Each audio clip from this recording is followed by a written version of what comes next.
Democrats don't speak for me. Speak for me, speak for me. Republicans can't speak for me. Speak for me, speak for me. A bitch ass nigga can't speak for me. Speak for me, speak for me. You coon ass niggas can't speak for me. Speak for me, speak for me. Listen here, this is a fact of life. I be rapping like Nat Turner came back to life. Grab Donald Trump by the pussy, he ain't acting right. I never run from a conflict, I be glad to fight. It's a very cold world that we live in. Somebody please tell Elizabeth you're not an Indian. You just trying to con them people to get the benefit. Just another immigrant stealing from the Indians. That's some punk ass shit and that's too lame. Now we finna step over to Andrew Yang. And you a sucker, you could never speak for black folks. Fake ass pandering, trying to get the black vote. The Democrats don't speak for me. Speak for me, speak for me. Republicans can't speak for me. Speak for me, speak for me. A bitch ass nigga can't speak for me. Speak for me, speak for me. You coon ass niggas can't speak for me. Speak for me, speak for me. You know your boy be high off sativa. Kamala wasn't popping, so we said bye Felicia. She ain't had a right policy. We ain't trying to meet her. Y'all can take Biden too. Bye, we don't need him. We don't need Roland Martin or that coon Al Sharpton. Didn't need Cory Booker from the start, man. I don't fuck with police and no snitching. You know I'm coming with the heat when I spit it. The Democrats don't speak for me. Speak for me, speak for me. Republicans can't speak for me.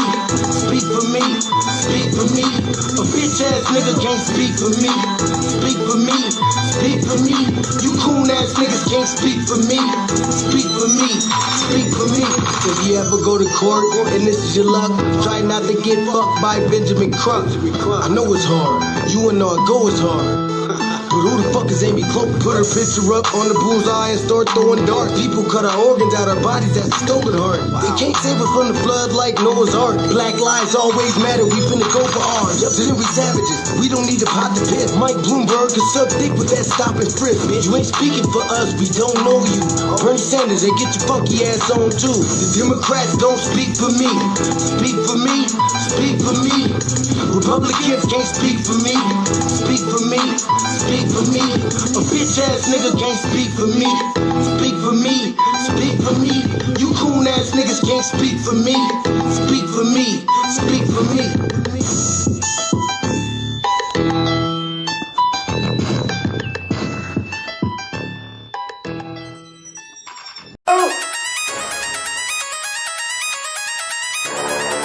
I'm talking about Shouting going crazy. People going crazy in them motherfuckers. Run that shit back, man. But it's nothing. Nothing. Got a woman on the bed.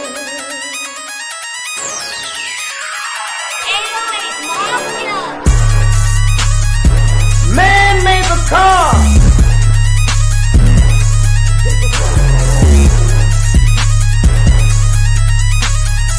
Man made the train to carry the heavy load.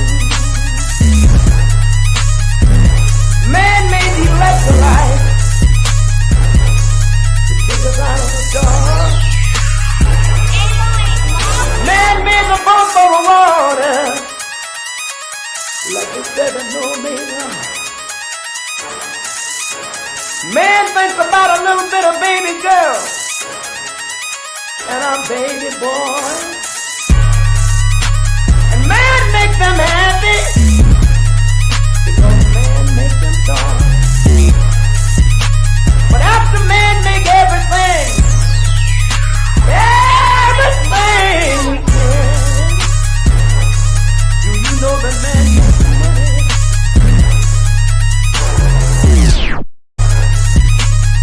To buy from other men. This is a man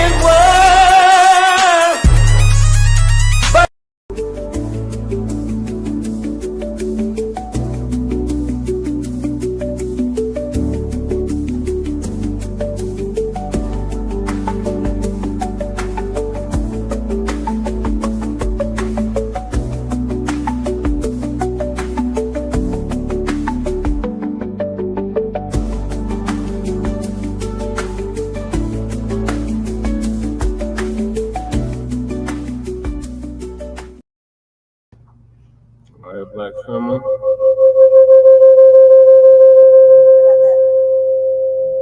We are back in the building.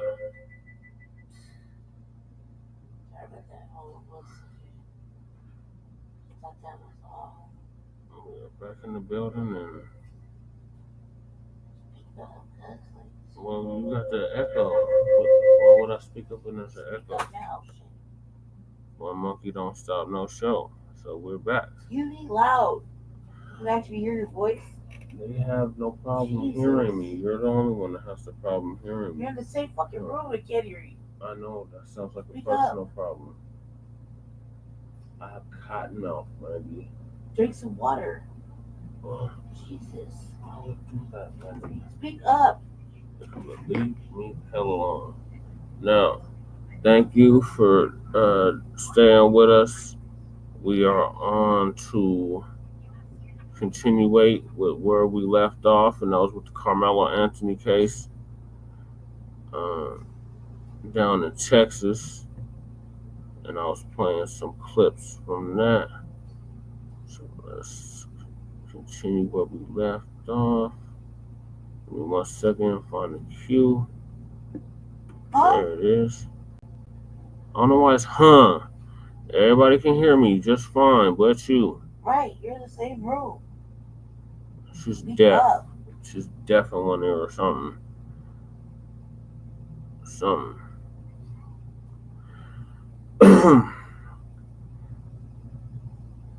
Yeah, so them folks that supported Daniel Penny and Kyle Rittenhouse support.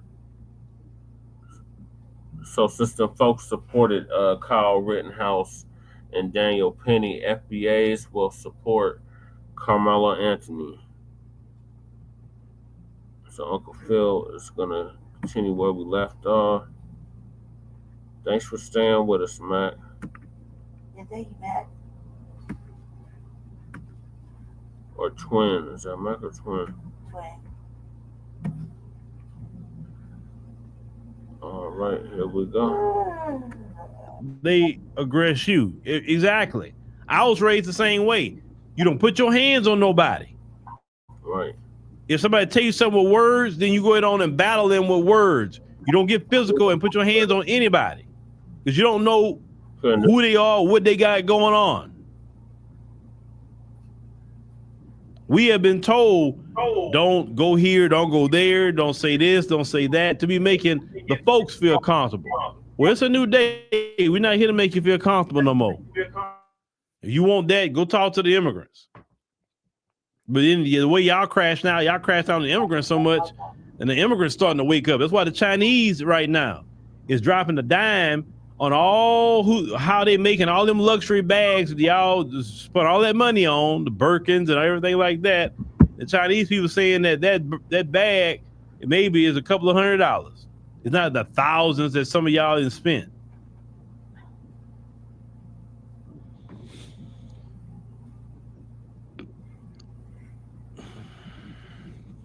Now, Cynthia said FBAs said we must stick and stand strong together with this family and with others as well. Yep. Who are unfairly mistreated and overly sentenced. Yes, 100%. This young man needs to be free. He needs to get back to school and do his thing. One thing that we don't have to do is take abuse from anybody. That's right. It is not, oh, well, you got to be like Jesus. And I guess want you to turn the other cheek so they can strike that one too. No. You turn the other cheek. Because when you get upset, you don't want to hear about no forgiveness. You don't want to hear about God. You don't want to hear about any of that.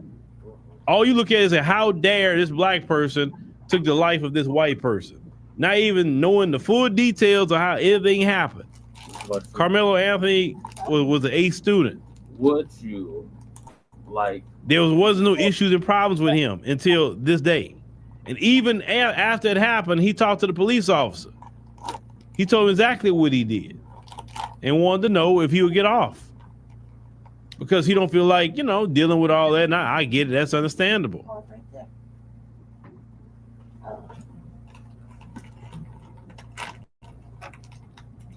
Yeah, like several other things. I don't know what part of the globe that is where somebody can just put hands on you and you have no right to defend yourself. Right. What's more right here? And yes, China ain't playing. Like I said, we gonna lose TikTok. I see that coming. You know, the more and more they keep revealing stuff. Oh yeah. We gonna lose TikTok, and that's coming. That is coming. Yeah. We have to make sure there's never no two tiers of justice in this country. If it's gonna be one justice, one law, then everybody's gonna have to be treated equally across the board. And everyone isn't treated equally across the board. We got to call it out, get those people out of office. We got to do our due diligence. See, this is something that we can get off the couch for, but we get on the couch for our people. We're not getting off the couch for all these other groups. We're not doing that because a lot of y'all have been hostile anyway. Mm-hmm. That's right, Uncle Phil. Well, he do have some black attorneys on the team, so yes, he has some black attorneys. He do. But the simple fact is, they so mad about the judge. They call the judge a DEI judge, saying, "Oh, look, they always sticking together," and why can't she look through the case and say, you know what, that's kind of BS. These charges. Yep. Why can't she do that? Judges have done that so many times. Mm-hmm.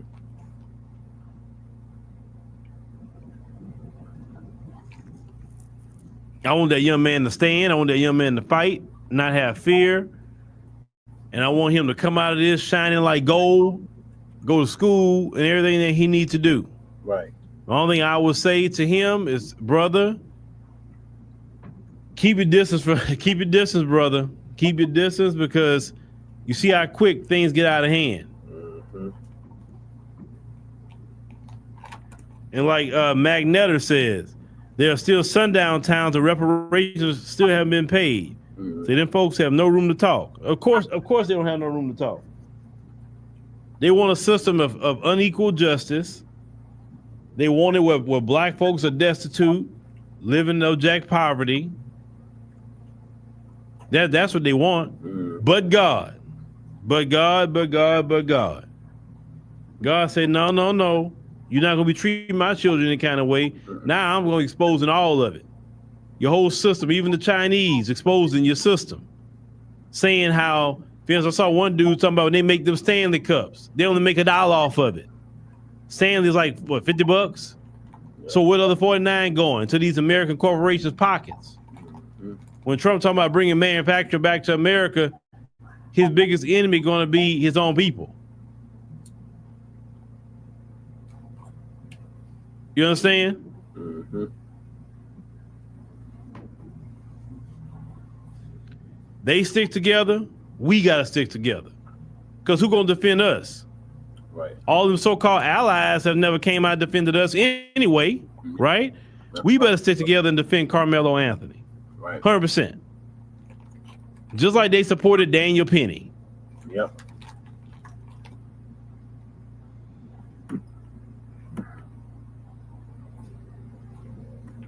Well, you say the jury will stick together. Well, see, when it comes to jury, if you got a good defense attorney, he's going to try to put people on the jury that can help him win his case.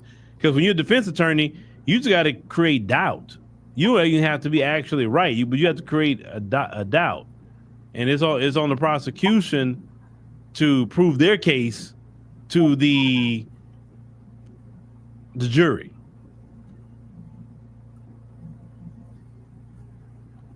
So they call the judge a DEI judge, saying she shouldn't be in the Republican Party. I guess what, if you're a black person in the Republican Party, you're supposed to treat black people any kind of way. If you're a judge, you're supposed to treat them just harshly, even though you know there's no case to do that. Yeah, man, Trump got a lot on his mind right now. A lot. He wants to live his life to the full. Yet he had to sit in a jail for defending himself.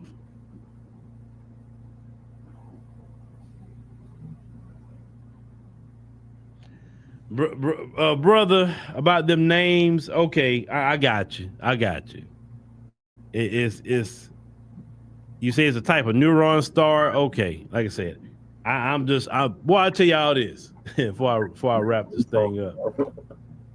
I started a new regimen. You know, I'm on pretty strict regimen, and the workout portion of it is a little extensive. Well, I tell you, it's been kicking my butt. It's been kicking my butt. I've been getting up a little earlier too to go to the gym, but it's been kicking my butt, y'all. Oh, it's been kicking my butt. Yeah, you're right. Rhodes says shouldn't even made the court with attorneys who's supposed to, what they say, finish what Johnny Cochran started. Yeah. And also Johnny Cochran was trying to get us reparations through the courts, but he passed away. And we haven't had no black attorneys pick up that mantle from Johnny Cochran and really go after our reparations. Right. You understand? So shout out to the judge for reducing the bond. Folks, I know you're mad, but you wouldn't been mad if Austin was in the same situation. Right. You would say Austin was right. Austin was a hero. All those black people just some criminals. You've been saying all that. But now, because the black person that rolled reverse, and you see one of your precious kids learn a valuable lesson like keep your hands to yourself, now all of a sudden it's a problem. It's terrorism. It's all, no, it's not no terrorism. It's none of that. It's the fact is, y'all put out in the atmosphere that it's okay to use deadly force, quote unquote, trying to protect yourself. Y'all put that out there. Y'all set that up with the case like Kyle Rittenhouse, case like Daniel Penny. Y'all set that up. You can't cry foul now when black folks are standing their ground. Black folks need to do the same thing y'all was doing. Give Karmelo a hero's welcome. Yep.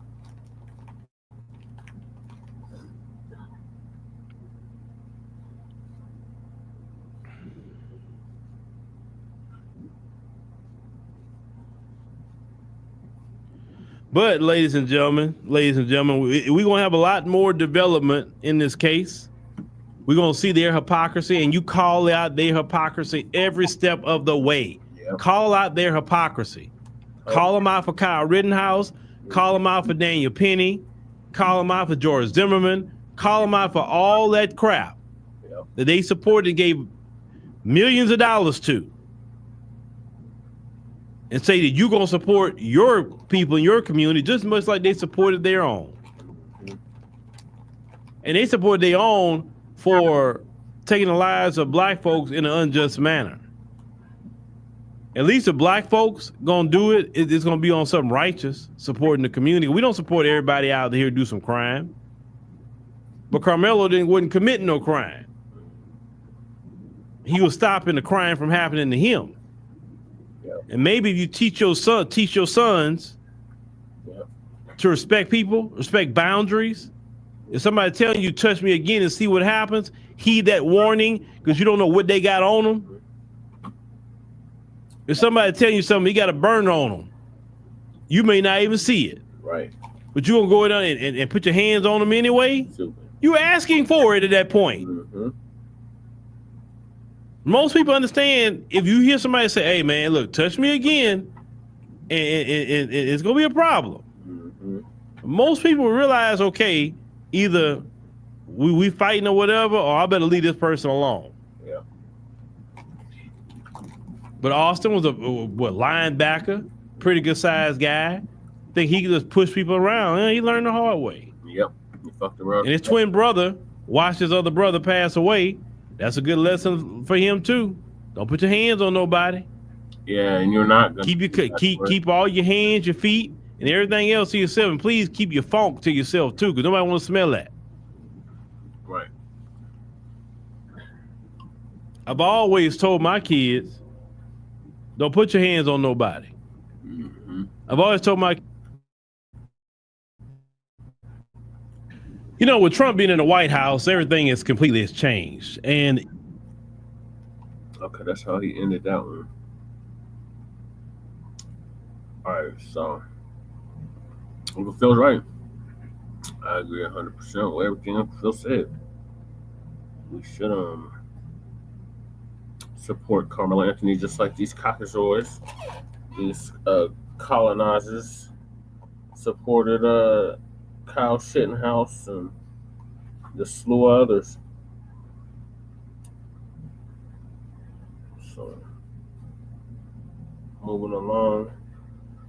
Oh, Rittenhouse plan against Karmelo Anthony backfires. Great news. Great news. So for those that don't remember, Kyle Rittenhouse is the one that crossed state lines with an AK-47, claiming that he was going to protect property in a neighboring state, and in reality, he planned to kill black people. And instead, he shot two nigga lovers, shot and killed two nigga lovers instead. But he has something to say about the Karmelo Anthony case, and it backfired on him. So that's great news. I'm trying to find the video.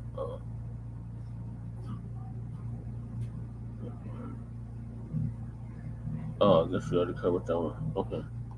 So moving along, the press conference, the daddy, punk ass Jeff Metcalf.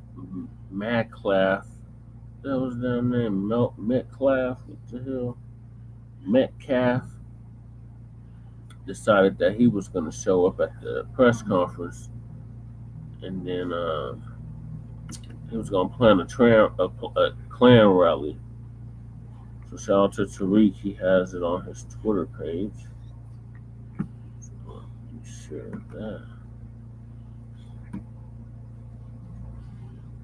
think that was it. So this is the Klan rally. Only 12 people showed up. People say, oh, it's not true, it's not true. It is true. I see it day after day, month after month, year after year, and I'm tired of the anti-white racism. I'm tired of the anti-white hate. I'm tired of the anti-white violence. I will stand on top of a damn bus and scream that we are going to end this shit right now. That's my brother Philip Anderson. Philip Anderson is a January 6th patriot and my white friends. So as you can see, that Klan rally was a dunce. Only 12 crackers showed up.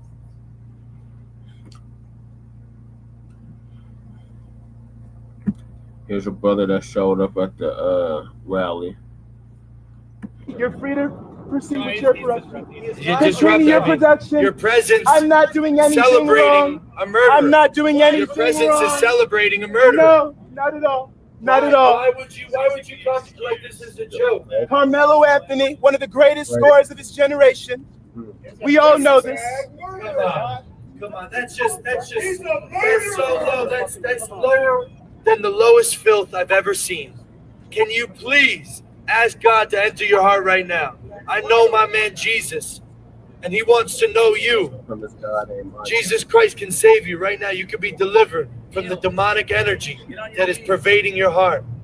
Just lift your hand up, say, God, forgive me of my sin. Forgive me of my sin. Jesus Christ, enter my heart. Jesus Christ, enter my heart. And I will take this jersey off right now, Lord. And I will celebrate the 3-time gold medalist, I will take this jersey Carmelo off Anthony. right now in the name of Jesus. I will take this jersey off right now in the name of Jesus. You're not a prophet. You're not a prophet. You're not a God. You are not Carmelo Anthony for murdering Austin Metcalf and we got a super chat donation. And demand upon the judge to revoke his bail. Do you want that murder in your neighborhood? Do you want that man plunging a knife into one of your people? I can't stress this enough. I can't stress this enough. I'm from New York. I like Carmelo Anthony. Nah, don't play stupid. I don't get it. Play stupid, bro. What am You're I playing doing? You're playing stupid, bro. Yeah, you are. You know what you're doing. I like Melo. Yo, get this guy out of here. Agitator, bro. You're good at playing stupid. Birch. That's the You're good at playing stupid. Yeah, you know, the guy looks pretty young. You know, he's a young guy. A young kid who makes jokes about death every now and then. When I saw a woman die right in front of me, I realized this shit ain't good. Not jokes about. And you're not going to hear them speak up for Karmelo Anthony. He thought they was talking about. He showed up with a Karmelo Anthony jersey.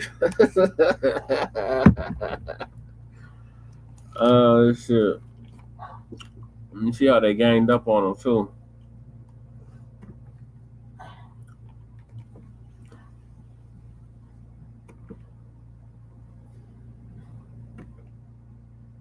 That's what we should do. That's how we act. Just one more. Yeah, a small group of hostile suspected white supremacists surrounded a black man who showed up to the White Lives Murder protest in Texas today. They had the police escort him away. Aren't these the same people who complained about Metcalf's father was escorted from the Anthony press conference?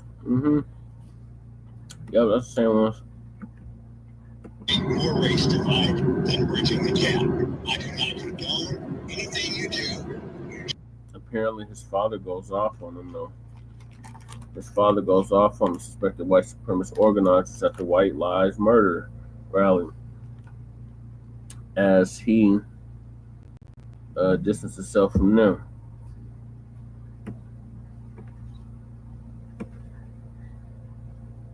Do not have anything. You're trying to create more race divide than bridging the gap. I do not condone anything you do. You do not have any fucking. That's called white guilt. No, let it talk. My son, let me finish. I'm giving you time. You take my son's face off your website. I am not associated with you. You're creating more Austin Metcalfs with your weakness, sir.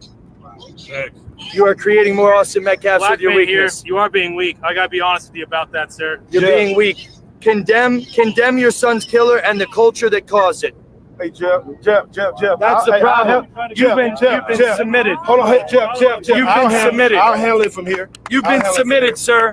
You're not gonna make If we were all of your nature, Guys, listen. Uncle Remus right there. You're trying to create more race divide.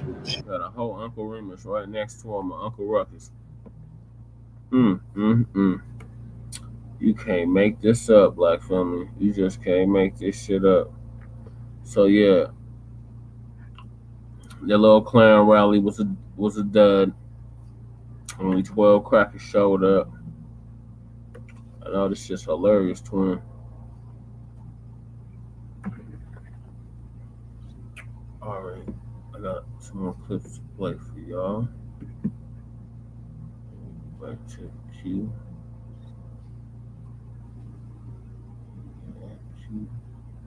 Unless Lady Shay has something to add.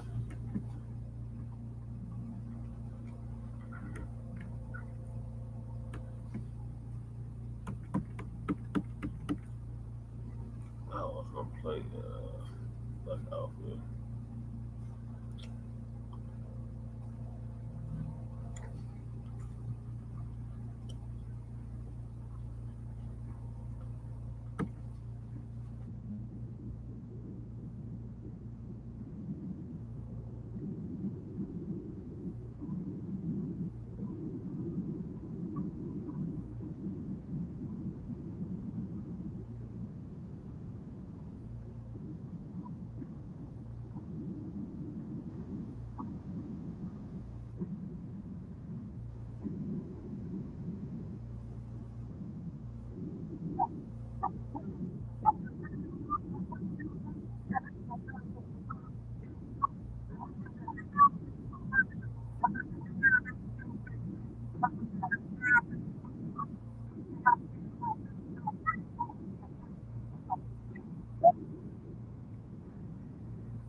So this is the flyer that they was posting.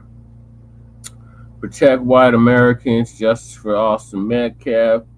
Demand Karmelo Anthony be put back in prison until trial. Peaceful protest.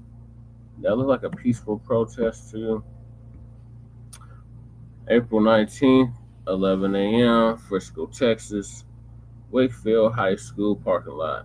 Stop black violence on white Americans. Sound like a Klan rally to me. The Klan rally was a failure. Only 12 people showed up. But, they was really trying to get the word out about this. And we got receipts on the so-called lawyer. He went on Roly Poly Martin explaining.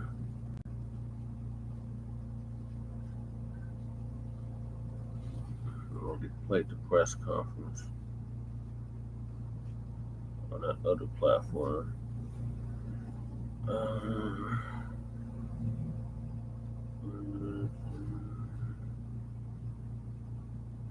Guess I can play some of his interview with punk ass Roly Poly Martin.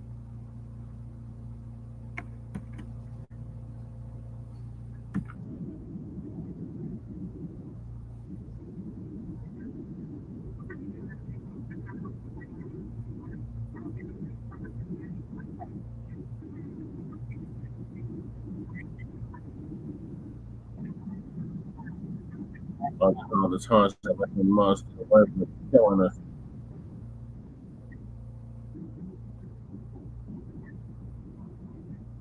An American boy who was fatally shot by a white rookie police officer.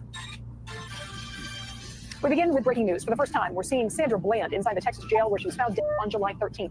In the video, you can see Bland being brought in, booked, fingerprinted, and photographed. Good afternoon. I'm Kate Sullivan. Rob is off today. Good evening. For the second time in as many weeks, a grand jury has found the evidence is just not there to charge a white police officer in connection with the death of a black civilian. This time, it's in the biggest city in the nation, packed with tourists for the holiday season. These cases are wildly different and half a nation apart. This one involves the video seen around the world by now, showing a man named Eric Garner being taken down by mostly plainclothes police officers while being placed under arrest. It's 6:17 right now. Here's a look at the top 3 things we know happening outside the metro. At number 1, the police incident report finally released in the death of Breonna Taylor, but the 4-page report is entirely redacted. 26-year-old EMT fatally shot 8 times in her Louisville home during a no-knock narcotics search warrant. In the report, investigators listed Breonna's injuries as none. Even her family's attorney says she was shot at least 8 times back in March. Less than a week after the killing of Terrence Crutcher, the district attorney deciding to charge Tulsa officer Eddie Shelby. In the matter of the death of Terrence Crutcher. News in Jacksonville, Florida, where there are multiple fatalities following a standoff between a gunman and police at a Dollar General store. CBS's Michael George is tracking developments. Michael. Scott, good evening. Law enforcement officials say the shooter is a white male in his 20s who was motivated by hate. All 3 victims in the shooting were black. The shooting happened at a Dollar General store in the northwest part of the city in the middle of the day. Good morning, Willie and Savannah. What began as a routine traffic stop turned Wednesday. Family members confirm that 32-year-old Philando Castile has died. A local father remembers his son murdered 9 years ago today. Jordan Davis was 17 when he was shot and killed at a Bay Meadows gas station during an argument over loud music. Like the Arbery case, Davis's case also garnered national attention. And we begin this Monday night in Baltimore, where there is an intense focus on several videos now captured of the same arrest. The suspect being put into the back of a police van. That suspect, Freddie Gray, would end up with a severed spine. The case against Officer Joseph Weekly, who was charged in the death of little Ayanna Jones, was dropped here this morning inside of a courtroom at the Frank Murphy Hall of Justice. After 2 mistrials, Judge Cynthia Hathaway has ruled there will not be a 3rd trial in the shooting death of 7-year-old Ayanna Jones. Someone needs a scapegoat for what's happening here today. And what's happening here is justice. Then put it on me. Then put it on me. Then put it on me. Freeze. Who the hell was that lady? You noticed that, fam? Did you see that judge right there? And the judge was saying, if y'all need a scapegoat, put it on me. I'll be the scapegoat. You see why everybody now is mad at Angela Tucker for actually applying the law properly and giving some justice to Karmelo? It's because they wanted a judge to go up there and do this right here. Look at this. Look at this, fam. This judge straight up said, oh, it's all good. Blame me for it. So you mean to tell me somebody from the dominant society commits a crime and the black-faced judge says, I'll take the blame for it? That's why we pull paperwork. That's why we do some G-checking, because you never know. Inside of a courtroom at the Frank Murphy Hall of Justice. After 2 mistrials, Judge Cynthia Hathaway has ruled there will not be a 3rd trial in the shooting death of 7-year-old Ayanna Jones. Someone needs a scapegoat for what's happening here today. And what's happening here is justice. Put it on me. Then put it on me. Then put it on me. All charges against Officer Joseph Weekly now officially dropped. Details on the night Alton Sterling died after he was shot by 2 police officers in Baton Rouge. We are getting a look at both officers involved, Blaine Salamone and Howie Lake II. Both men now on paid administrative leave. Not released the name of the officer who shot Corinne Gaines. They've cited an unprecedented amount of threats against their officers. The sheriff's deputy who shot and killed Sonia Massey could soon be released with conditions. All of this as he awaits trial. The child who killed Noah Bush has now been released from confinement. Noah disappeared on May 15th in Jessup, but he was found dead the next day in a construction pit full of water. The Wayne County Sheriff's Office initially ruled the death accidental, but months later, a 10 and 11-year-old were charged. Both were sentenced to around 2 years of confinement. However, the 11-year-old has been released after serving fewer than 7 Daniel Kinney, the former Marine charged in the chokehold death of Jordan Neely on a New York City subway last year, was found not guilty of criminally negligent homicide by a Manhattan jury on Monday. Breaking news, Aaron Dean, a police officer who shot and killed 28-year-old Tatiana Jefferson in her home in Fort Worth, Texas, was arrested tonight and charged with.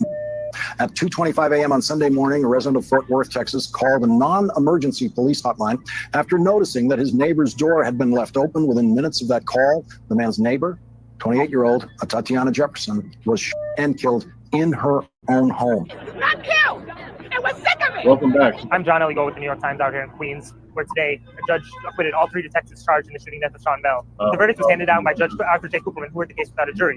Judge Cooperman cited inconsistencies in the testimony of the prosecution witnesses. He also cited the fact that police should be given some leeway in doing their jobs and in their decision to use deadly physical force. Outside the courtroom, there was a cluster of people. They were very clearly upset by the verdict. There you go, y'all.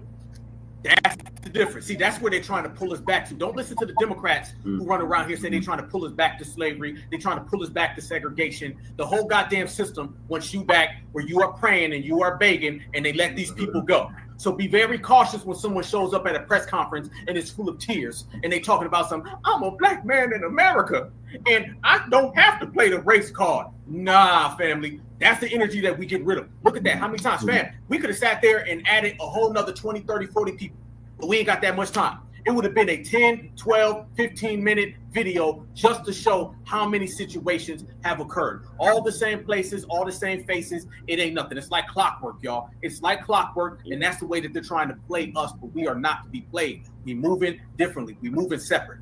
So when you seen that interview and they started having these conversations and you seen the tears flowing, I automatically knew. I said, nah, here we go, y'all. I said, here we go. This is when they're going to try to pull us back, and this is where they're trying to take it. You knew the play.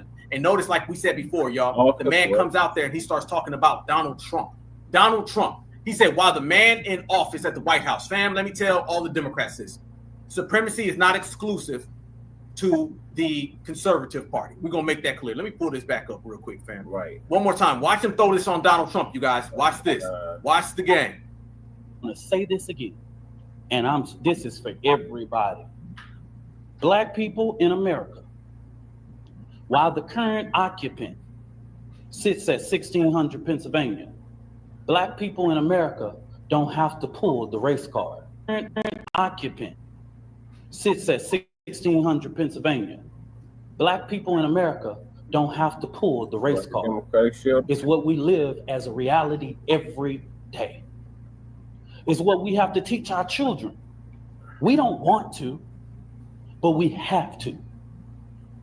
We don't like to, but if we want to sleep at night, we got to. I ain't pulling no race card. I live it. I'm a black man in America. Man. I don't know where to go from there, fam. I don't know where to go from there. That's what you're talking about. So you seen how he automatically tried to politicize it. He tried to pull the little political game. You knew that's what they was going to do, y'all. You knew that that's where this was heading the whole time. Yep. You know a Democrat has to pop in and try to steal the energy. That's what Black Lives Matter did. Pop in, steal the energy, and run away. That's what they want deep down inside, okay? Deep down inside, that's what they want to do. And when we start talking about them trying to steal the energy and trying to take away from this situation and turn it into something, you've got a lot of people out there trying to play spokespeople for the foundational Black American family. But you knew, fam, you knew that was coming, didn't you? Yep. Fam, there's a whole lot of tether, there's a whole lot of non-FBA, and there's a whole lot of grifter in there. See, Roland Martin didn't say anything about this whole case until Mr. Dominique Alexander popped in. Notice that, y'all? Soon as he pops in, then you start seeing Roland Martin pop up. Roland been silent on this the whole time. Why has Roland been silent? Roland's been silent because he could not turn this into a Democrat versus a Republican situation. And now that right there is who they got on the case, everybody. Right there. That is who is on the front line of the Karmelo Anthony situation. While we've been the ones out there doing all of the bidding, we've been doing all the protesting, we've been the ones standing next to the brother. This is what you end up getting. Roland Martin now, he decides he wants to show up, get involved. And why would Roland show up to this? The guy who loves being a Democrat more than he loves his mama. Roland showed up to this situation so he can try to get some points on the Republicans. That's why Roland showed up. Roland would not be there if this was just a simple situation. No, he wouldn't. He'd be calling black folks fool, calling black folks Simple Simon and everything in the book. Now Roland's here. Now, I want y'all to watch this video. I'm about to show you. Watch Roland sit down with Dominique Alexander, two tethers, talking about a situation that's going on with real certified black Americans, and they're trying to put that off on Donald Trump and Elon. Fam, this ain't nothing but a y'all go vote blue. Vote blue. The Democrats couldn't resist, could they? The Democrats, y'all couldn't resist seeing a black child who's in danger, a black family who's been greenlit by the dominant society, so y'all can swoop in and say, y'all, look at Trump's America. No, this is America. And I'm tired of seeing people trying to ignore the fact that liberals are racist as well. This game that you living in, where only the conservatives and Republicans are racist and all the Democrats and all the liberals are the good ones, that's done. We ain't on that time no more. But that's where Roland is trying to spin us back to. Watch this right here, you guys. This shows you exactly what we've been saying. Two people talking about a situation where we've been riding and they've been trying to get in on it. Roland ain't said a damn thing until he saw a Democratic angle that he can push. Watch this right here. Fair use, fair use. Court agrees to hear. Look at him sweating. Look at Roland sweating. The time will come when you know. Nah, Roland. Nah, take that back, homeboy. Take that back. Roland out there sweating, y'all. Let me leave Roland alone. Challenge the 14th Amendment. Trump says, oh, the 14th Amendment was only supposed to be about slavery. Black folks, don't be fooled. He don't give a damn about us. There, look, fam. There you go. He's still pushing the 14th Amendment. It's for Julio. He's still pushing the 14th Amendment. It's for Mr. Fufu. Roland is still trying to tell y'all, fam, every last one of y'all right now, Roland is still trying to tell you that the 14th Amendment is not about black Americans, the descendants of slaves. He's trying to still push that lie and then flip around and speak on Karmelo Anthony. These people are not qualified. Never, not at all. Proceed. And still, white conservatives are angry, upset. They're attacking the family because the father of the young man who died showed up at a news conference the Anthony family held today, and they are attacking the Anthony family for saying that he should not have been there. We'll talk to a Dallas activist who is working with the family on this very issue. It is very contentious. And bam, look at that. Immediately, he went right to the conservatives. Let me ask y'all, I'm asking y'all a question in the chat. Is white supremacy only relegated to conservatives and Republicans? Or is it about the whole dominant society? I'm asking that to everybody in the chat right now. Is supremacy only utilized by Republicans? Or does it apply to Democrats and Republicans? Roland now wants to show up so he can score some political points. So today, and they are attacking the Anthony family for saying that he should not have been there. We'll talk to a Dallas activist who is working with the family on this very issue. It is very contentious and it's very much white versus black issue here. Also, Donald Trump continuing attack on Harvard University. Not only they want to now defund them and remove their exempt status, they were trying to actually force a federal audit to audit the opinions and the viewpoints of faculty, staff, and students. HBCUs, I'm warning you, you could be next. Also, Supreme Court agrees to hear a challenge to the 14th Amendment. Trump says, oh, the 14th Amendment was only supposed to be about slavery. Black folks, don't be fooled. He don't give a damn about us. And still, why are Black conservatives so quiet of these attacks on Black people? Cleveland Pastor Darrell. Family, he's been quiet. Look how he's saying how the conservatives, everything he sees is conservative, conservative, conservative. Roland, you ain't said nothing for a month. And now you want to pop up when you can dump it on a conservative. Roland Martin doesn't give a damn about Karmelo Anthony. No, he couldn't care less if Karmelo Anthony spent the rest of his life in jail. Roland only cares about dumping this on Donald Trump so he can still fool Black people to vote for the Democratic Party. That's what he's doing. Scott tweeted about Trump calling him this morning and the great call they had. Well, I sent Pastor Scott a few tweets and I texted to him saying, why don't you bring these issues up in your call with Trump? I'm still waiting to hear back. Lots to break down. It's time to bring the funk. I'm Roland Martin Unfiltered. On the Black Sun Network, let's go. Here we go, y'all. Soon as he said all that conservative talk, voila. You know that you voila, as soon as he gets all that conservative talk out the way, then the next thing you know, he starts running that BS game, and you can see it right here. Watch this. This case, his name is Karmelo Anthony. They are demanding that he get everything thrown at him for what took place in the death of Aaron Metcalf. So let me unpack what happened here. Guys, roll a video. So understand, so 17-year-old Karmelo Anthony, this is him being released from jail, okay? He's been released from jail. A Black judge lowered the bond. Well, that Black judge has been getting death threats as a result of that. That's Judge Angela Tucker. She's been getting massive death threats. Now, again, 17-year-old Karmelo Anthony says he was only protecting himself when Austin Metcalf, according to witness statements to police, tried to shove Anthony, who attended a rival high school, out of a pop-up tent when Anthony grabbed a knife from his backpack and stabbed Metcalf in the heart.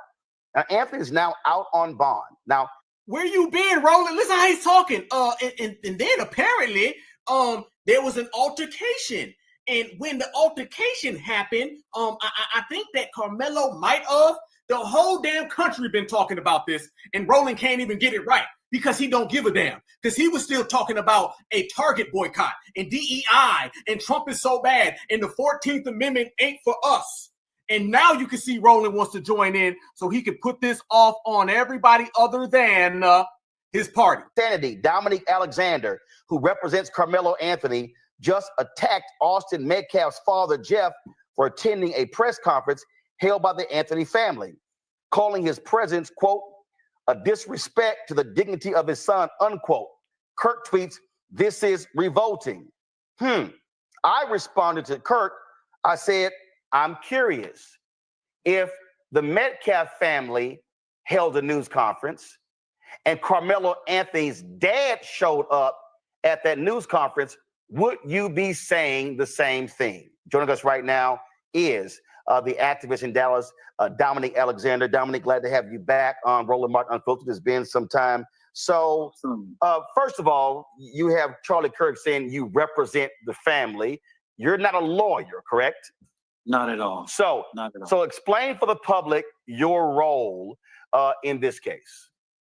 So the Next Generation Action Network, of course, is founded here in Dallas, Texas, in the Dallas-Fort Worth Metroplex since 2014.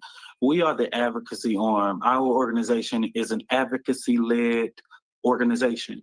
We are not the attorneys. The attorney for this case. This organization is BLM 2.0. It started the same year, too, that BLM started. Coincidence, I think not, but I'm gonna let this tether continue. Is Mike Howard. We do the advocacy around making sure that people are aware of the situation and supporting and how to support this family and to ensure that this family's rights are not violated. And the things that are legal matters are handled by the lawyers. What's crazy here is, so check this out. Here's a tweet right here. This person said, I did a Twitter search for Karmelo Anthony till up to 2 days ago after the incident. I could only find one post from a Black account defending him. but there are countless posts from whites making it a race issue. Whites racialize everything, then cry when black people take sides. And then this is a scroll of tweets that this person actually pulled. And when this story first happened, they called Karmelo Anthony a thug. It was all sorts of names. Who's they, Roland? Who's they? Is it some of them liberals that you like as well? Is it the liberals and the Republicans because they're all a part of the same supremacist family tree? Who? Put some names on it, Roland. Right. Because what I've been seeing is a hell of a lot of liberals. They've been out here going after Karmelo. They've been out here saying, well, you know, we got to be real. What could it be? We both the same. See, we got to be honest about what's really popping. Roland is trying to play this game where it's just one side because then he could still serve his party. The man is acting like it's an election. And somebody made a good point. Absolutely, family. Where the attorney at? How come all the press is being held by this Dominique Alexander guy who can't even talk? This man can't even speak right. He can't even talk about anything and articulate himself. So why is the attorney hush, but yet this man is doing all the press conferences? You would think in a legal situation in which this is, he said, everything is handled in a legal situation by the lawyers. This whole case is a legal situation.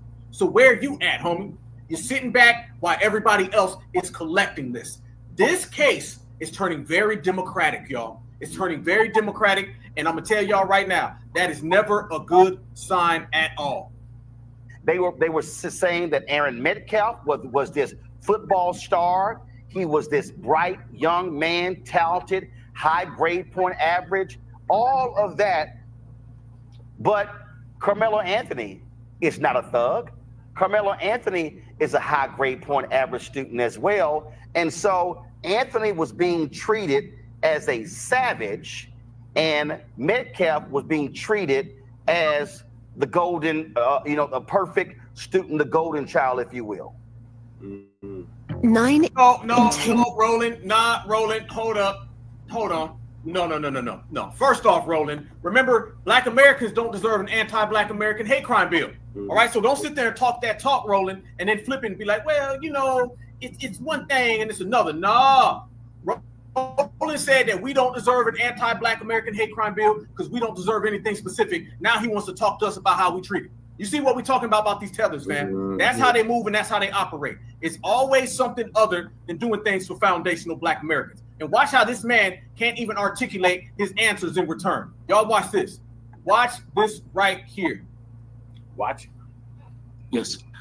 One of the things, Roland, that we need to point out in this situation is that most of the people raised their consciousness because of what Hunter Metcalf said in the local media, where he literally admitted over the weekend, days after, the same day, I believe it was the next day, where he stated that his brother was told by Karmelo to not touch him, and literally admitted that he did it anyway.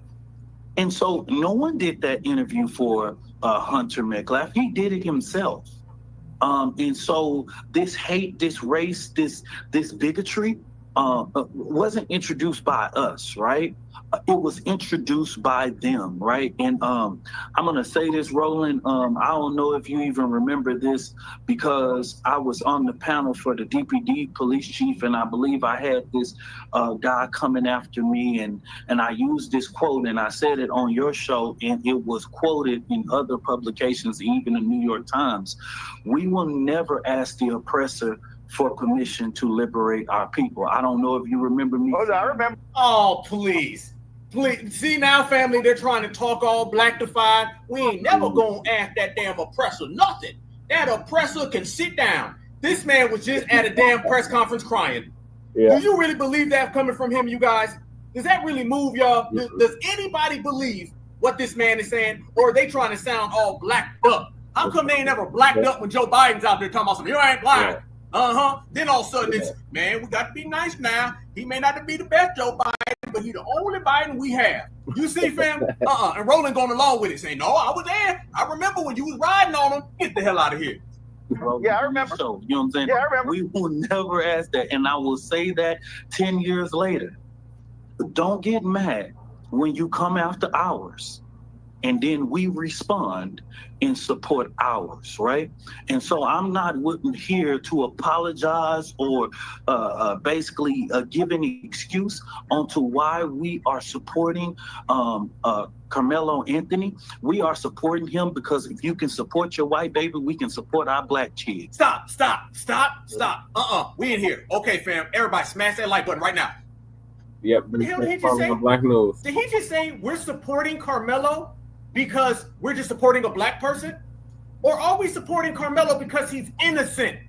And everything that we've seen in terms of the facts and the evidence shows that he is an innocent young man. Right. Wait, hold up. See, this is why you don't need this skeptical tether talking. This man had an opportunity to say, we're supporting Karmelo based on the evidence and the facts that Karmelo is innocent. He didn't even say it. He didn't even say that, y'all. The man just sat there and said, we support Karmelo because he's black. If you support whites, we support blacks. No, our brother is innocent. The brother was pressed on. The brother came against two different individuals who outweighed him, and he simply neutralized and defended himself according to stand your ground law. There you go. There you go, y'all. What's this man talking about? This is why this man don't need to be talking. I'm wondering, are you trying to throw this case? Because I'm gonna be real. I don't think people like him and Benjamin Crump really give a damn about some type of justice. I think they want to show up, get more opportunities, and then eventually they can get more money. That's really what it's about. The man had an opportunity to say, we support Karmelo because he is innocent, and he did not even say we support him because of that. He said, we support him just because you support your child. Let Black Alpha be there, okay? You need to get with a real network, okay? A real network, not that clown fake network, the only real network. Black Alpha Network. Let me have been there. And I'd have said, oh, it's as simple as this. Our brother Karmelo Anthony is absolutely 110% innocent. He was assailed upon by two assailants who aggressed upon him, and he stood his ground according to the law. You can look at every single code, and you can match that with the actual occurrences on what occurred to our brother, and it is justified why he neutralized two threats. It's the same exact way that everyone else does it, so he's going to get his justice the same exact way that they have. I said that, fam, in less than 2 minutes. Hey, I said in less than one. Easy word. So you see why we got to watch these people, fam? You see why he's not qualified and Roland's not qualified? Y'all see why Brad left the chat? Y'all see why Brad left the chat, right? Remember Brad earlier. Anybody who just got here, rewind to the beginning. We had a suspected supremacist in here. Okay, somebody named Brad, and you already know what that is. Brad was in here saying we need to give that a chance. We need to go ahead and be very nice to him and let that guy throw the goddamn case. Because I'm going to tell y'all, throw this damn case. Let something happen to Karmelo, and this Mr. Dominique Alexander will be on to the next one. Let's be real. Do they have a 5-year or a 10-year investment on that young brother? I'm going to go ahead and present that to the family. Does Dominique Alexander really care about Karmelo Anthony down the road? Or is this just another line of what we've seen from him in terms of democratic efforts that he can spin and put a democratic cloak and jacket on it? I think soon as this situation occurs, he will be on to the next. Same way Ben Crump has. Did Ben Crump really care about justice? Let's be real. Because understand, if black people got justice, Ben Crump would have been out of business. Ben Crump didn't want any justice. Ben Crump wanted to see more and more. Family, you got to feed the machine. You got to feed the machine. Think about the two people who benefit the most off of harming or railroading of young black people. It is the Democratic Party and it's these fake ambulance chasers, in this case, and fake activists, right? Think about it, y'all. Who benefits off of black people? I've always said this, fam. The only people who care about us is us. We're the only ones who got to live with this. We're the only ones who got to watch over our shoulder. We're the only ones who got to text our mamas and our wives and our husbands say, you made it home safe. We're the only ones who got to live with this. These people just come and then they go. They benefit, they grift, they go on to the next one. Benjamin Crump loved seeing a new black person. That's why he would flip through every single newspaper he'd find. He'd go to every single ambulance story, show up, get some people, some type of case, probably not even win the damn case, and then next thing you know, he went home. That's what it was. Roland does the same thing, only he's trying to get you to vote Democrat. These people do not care about black lives. They care that black lives can make them money. Al Sharpton's been doing it for years. Jesse Jackson for years. Soon as black people get on code and we don't let people harm us no more, or we get on code and we get together and we fund financially donations, we're putting people like Benjamin Crump out of business. Everybody's saying, how come Ben Crump's not involved? Because FBA showed up. Who needs Ben Crump when we're out here standing on business telling our brother, hey, you need protection, you need some finances, we got you. Ben Crump can't come around and offer you the Ben Crump blood money bag. He can't do that because FBA's already taking care of your finances. No coincidence that once certified Black society showed up, Benjamin Crump disappeared. He wanted to get in on this case. He wanted to get in on all the cases, but he didn't get in on none of them because he understands and he knows that that game he's running isn't going to work. And you see now this new face, and we already said the new face is going to come because we got rid of the old ones. So now you're seeing the way it works and the way it functions. Let's proceed with that, y'all. The man sat there and didn't say Karmelo's innocence. He didn't speak on anything of sort. He just said, "Oh, we just sticking up for him." For permission to liberate our people. I don't know if you remember me. Oh, I remember. Yeah, I remember. So, you know what I'm saying? Yeah, I remember. We will never ask that. And I will say that 10 years later. Don't get mad when you come after ours and then we respond and support ours, right? And so he don't need to be using that term neither. You don't need to be out there saying things like, "Don't be mad if you come after ours." That sounds hostile, Mr. Alexander. That sounds very damn hostile. When you got a 17-year-old who's fighting for his life, you don't need to be saying things like, "Well, you know, if you come after ours, you just gonna have to catch wreck." That sounds very damn hostile, partner.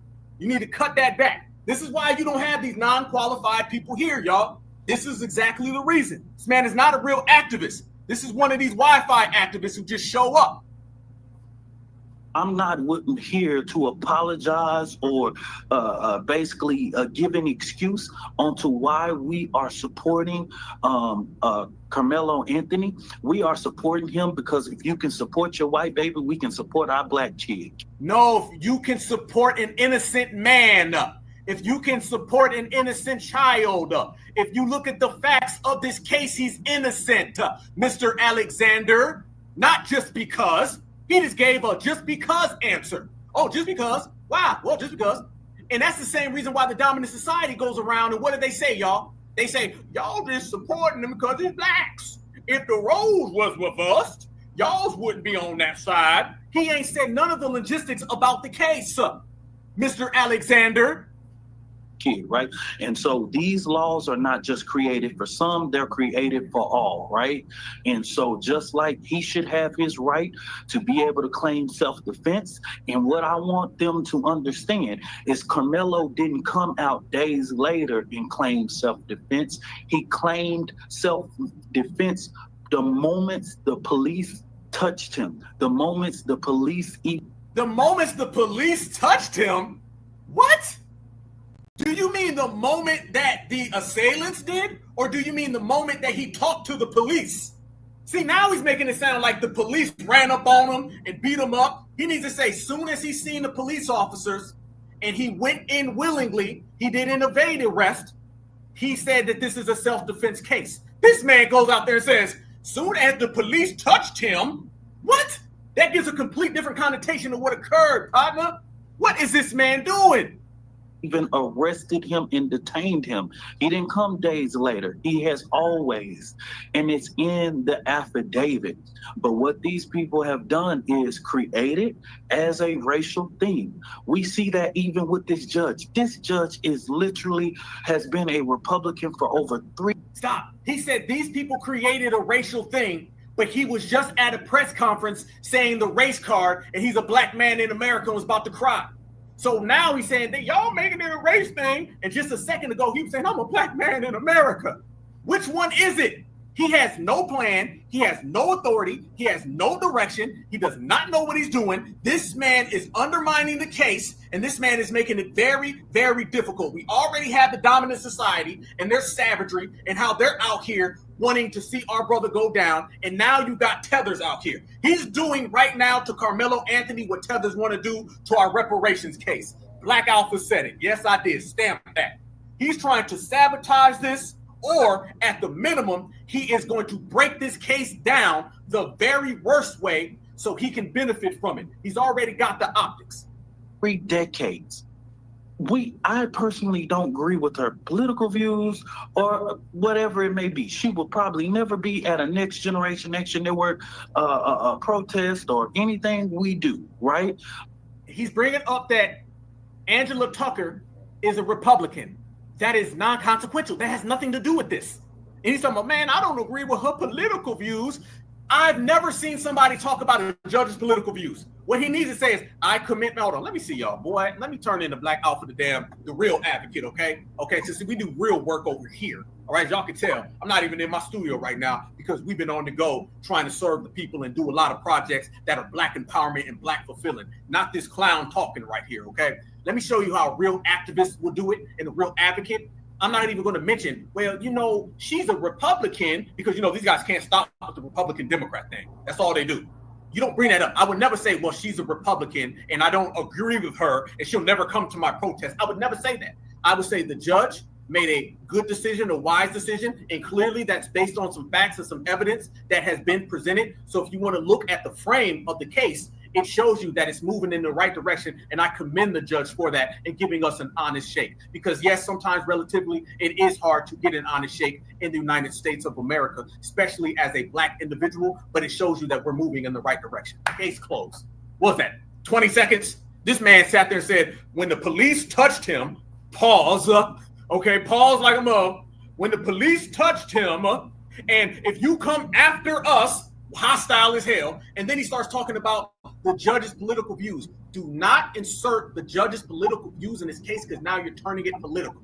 Do not bring up Donald Trump because now you're turning it political. In a second, I'm going to show y'all they bring up Elon Musk because that is becoming political. Elon Musk is a damn South African who is here in America working with the Donald Trump administration. What the hell Elon got to do with Karmelo Anthony's case other than you're trying to spin it so you can score points for your party? This is all littered with Democratic shield tether energy. Tethercrats. We said it 3 weeks ago, y'all. The Tethercrats are going to sabotage this case. Let's get back to it. But what they show Black America is, regardless of what ballot box you check, you are still Black in America.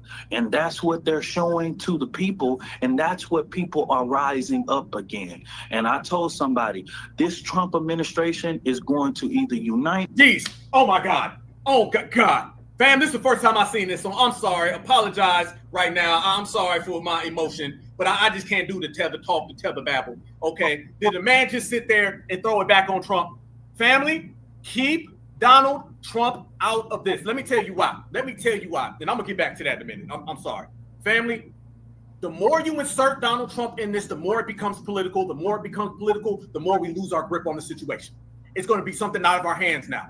You do not turn this into a political thing. If you want to be social, you want to talk about the system of supremacy, you want to talk about the statistics of how Black people are treated, fine. You want to talk about how we are the first ones that deal with oppression, the first ones who deal with systematic oppression, systemic means to keep us locked away, fine. If you want to start talking about Donald Trump, it's going to turn into something different. It's not going to work. It's not going to work. It's going to turn into MAGA, then Rowling going to get involved, and then people just going to say, I don't care. Then they're going to start saying they don't give a damn what happens to Karmelo just simply because he's seen as a Democrat. See, they're trying to make Karmelo and his family be Democratic voters, all right? This is what they want to do, you guys. They want to make the Karmelo Anthony family, the Anthonys, respectively, they want them to be seen as Democratic voters. And it's Trump and MAGA against the Democrats. That's what they're trying to do right here. We breaking this down. Y'all smash that like button. We in here 1.4 thousand. Yes, indeed. FBA Friday, y'all. Y'all know. The thing that they're trying to do, and the Democrats do this all the time, they will try to Democrat Republican something. It can't be Black Americans versus the system of supremacy. It can't be foundational Black Americans against anti-foundational Black American hate. No, they want to make it look like MAGA is going after good, working, hard Democratic voters, some Kamala Harris supporters. See, once they do that, you guys, now the situation turns political, and you're going to have all these people on this side, and they don't even care about the facts. They're going to say, I don't give a damn. It's against Trump? Oh, he's guilty. Oh, they're against Elon? He's guilty. Now what you're doing, Mr. Tetherman, and I use that very strongly, you are making this a politicized event, which is only going to harm our brother. Our brother will not benefit from any of this if it becomes politicized and it turns into Donald Trump versus Black people. If it turns into Republican versus Democrat, that is not going to help Karmelo. That is going to harm Karmelo. I've never been to law school, family, but I can see it clear as day. It ain't that difficult, fam. It ain't that difficult. You're going to get people just turn. First off, all of those Democrat W's, they're going to be against Karmelo anyway because they're white above Democrat. Then all the MAGA crowd, they're going to say anybody going against Trump, damn them. You're going to take what can be a case where we're moving along, and you're going to turn it basically into 90% of the dominant society against one young 17-year-old by politicizing it. And by the way, everybody knows you never politicize an actual case, especially a case where brother's fighting for his life. You never do it. I don't know why this individual is trying to go down that road. Actually, we do know why, and we see it. So the man brings up Donald Trump, and he said Donald Trump is going to unite us or divide us. This is where the tethers are, and this is why they can't be in our business. Black in America, and that's what they're showing to the people, and that's what people are rising up again. And I told somebody, this Trump administration is going to either unite us or divide us, right? And I'm just happy to see Black America in our allies. Oh, there you go. There you go. I said it, family. Oh, I said it. I said it. I said it. There you go, family. He threw in the allies. You knew it was coming. What allies? Who has been out here riding for Karmelo Anthony other than foundational Black Americans? Mr. Tetherman. Hell no. And I told somebody, this Trump administration is going to either unite us or divide us, right? And I'm just happy to see Black America in our allies standing in us, right? And I'm just happy to see Black America in our allies in this rainbow coalition of justice. Oh, God. Oh, I can't take it, family. The tether babble is too goddamn crazy. Fam. Certified Black Society. This is what we're talking about. This is it right here, fam. You knew it was coming. Donald Trump, this man said a rainbow coalition. Is the rainbow coalition, man, hold on, run it back. Is the rainbow coalition going to help Karmelo? No. Or is it going to hurt Karmelo? Hurt. Is our allies that don't exist, are they going to help Karmelo or hurt Karmelo? We just played last week. All of those rainbow people, all of those blacks and browns, no volition, they're all on the side of Austin Metcalf. Oh, you ain't heard, Mr. Tetherman? Yeah. See, those people and those allies that don't exist, what they do is they come over here and they want to be down with the dominant society. So the first thing they do when they want to be down with the dominant society, they side with the dominant society. Yep. Ain't no Chicano coming over here and siding with Karmelo. Ain't happening. Ain't no Mr. Muhammad coming over here and siding with Karmelo. It ain't gonna happen. So now they're trying to drag Karmelo down the line of allies. They're trying to drag him down with the Rainbow Coalition. They're trying to drag him down with the Democrats and anti-Trumpism. This whole interview is littered in Democratic shield talk. They're talking about allies that do not exist. They're talking about Donald Trump. They're about to talk about Elon, but they ain't one time. Notice, fam, in the whole interview, not one time have they mentioned that Karmelo Anthony is innocent. And that's all we keep saying.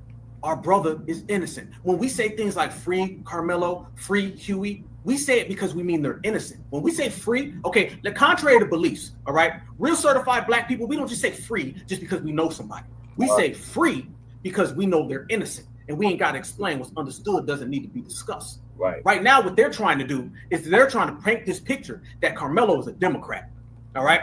And all Democrats need to get on board. This ain't nothing different than April 5th, all right? Come protest. This is the DEI stuff. So he goes out there, and you knew the ally talk was coming. Yep, yeah, really, real talk. Good comment right there. Absolutely. Allies is a code word for LGBTQ. That's really what it was. Yep, another good point. Oh, y'all bubbling in the chat. Oh, y'all cooking right now. Good point, sister. Absolutely. He never said a thing about supremacy. Notice that. He ain't said nothing. Let me highlight some of the people in the chat right now because you guys are cooking right now. I'm so goddamn irritated with this tether talk, y'all. But y'all made some good points. Absolutely. Never said supremacy one time. When he gets around us, he's saying white man and supremacy man and all that supremacy talk then. Good point right here. Rainbow Coalition hasn't done nothing since the 1980s. Right here. Good point right here as well, my sister. Absolutely. These immigrants are out here talking reckless. Absolutely. That's why you got ICE on speed dial. Yep. You ain't lying. This is what they've been doing. Yeah, family. They're out here really trying to spin the wheels. Absolutely. You're absolutely 100% correct. Right here, my sister said, hell no. I heard it in your voice. I don't even know how you sound, sister, but it sounds like you're saying, hell no. Absolutely. Good point. This is another good one right here. Absolutely. I wouldn't be seen without my lawyer, my attorney. Absolutely. I don't know why they're sending this man out here to talk. I don't know why. What up, Sage? I see you, brother. Absolutely. Exactly. Agent of chaos right here. This is more stuff. A tether opportunist. Absolutely. This is why you're seeing all of those photo ops, you guys. This is why we've been seeing all those pictures. Yep. This man right here. Yes, he's running the Benjamin Crump thing. This guy's clearly a Black Lives Matter guy. He said it.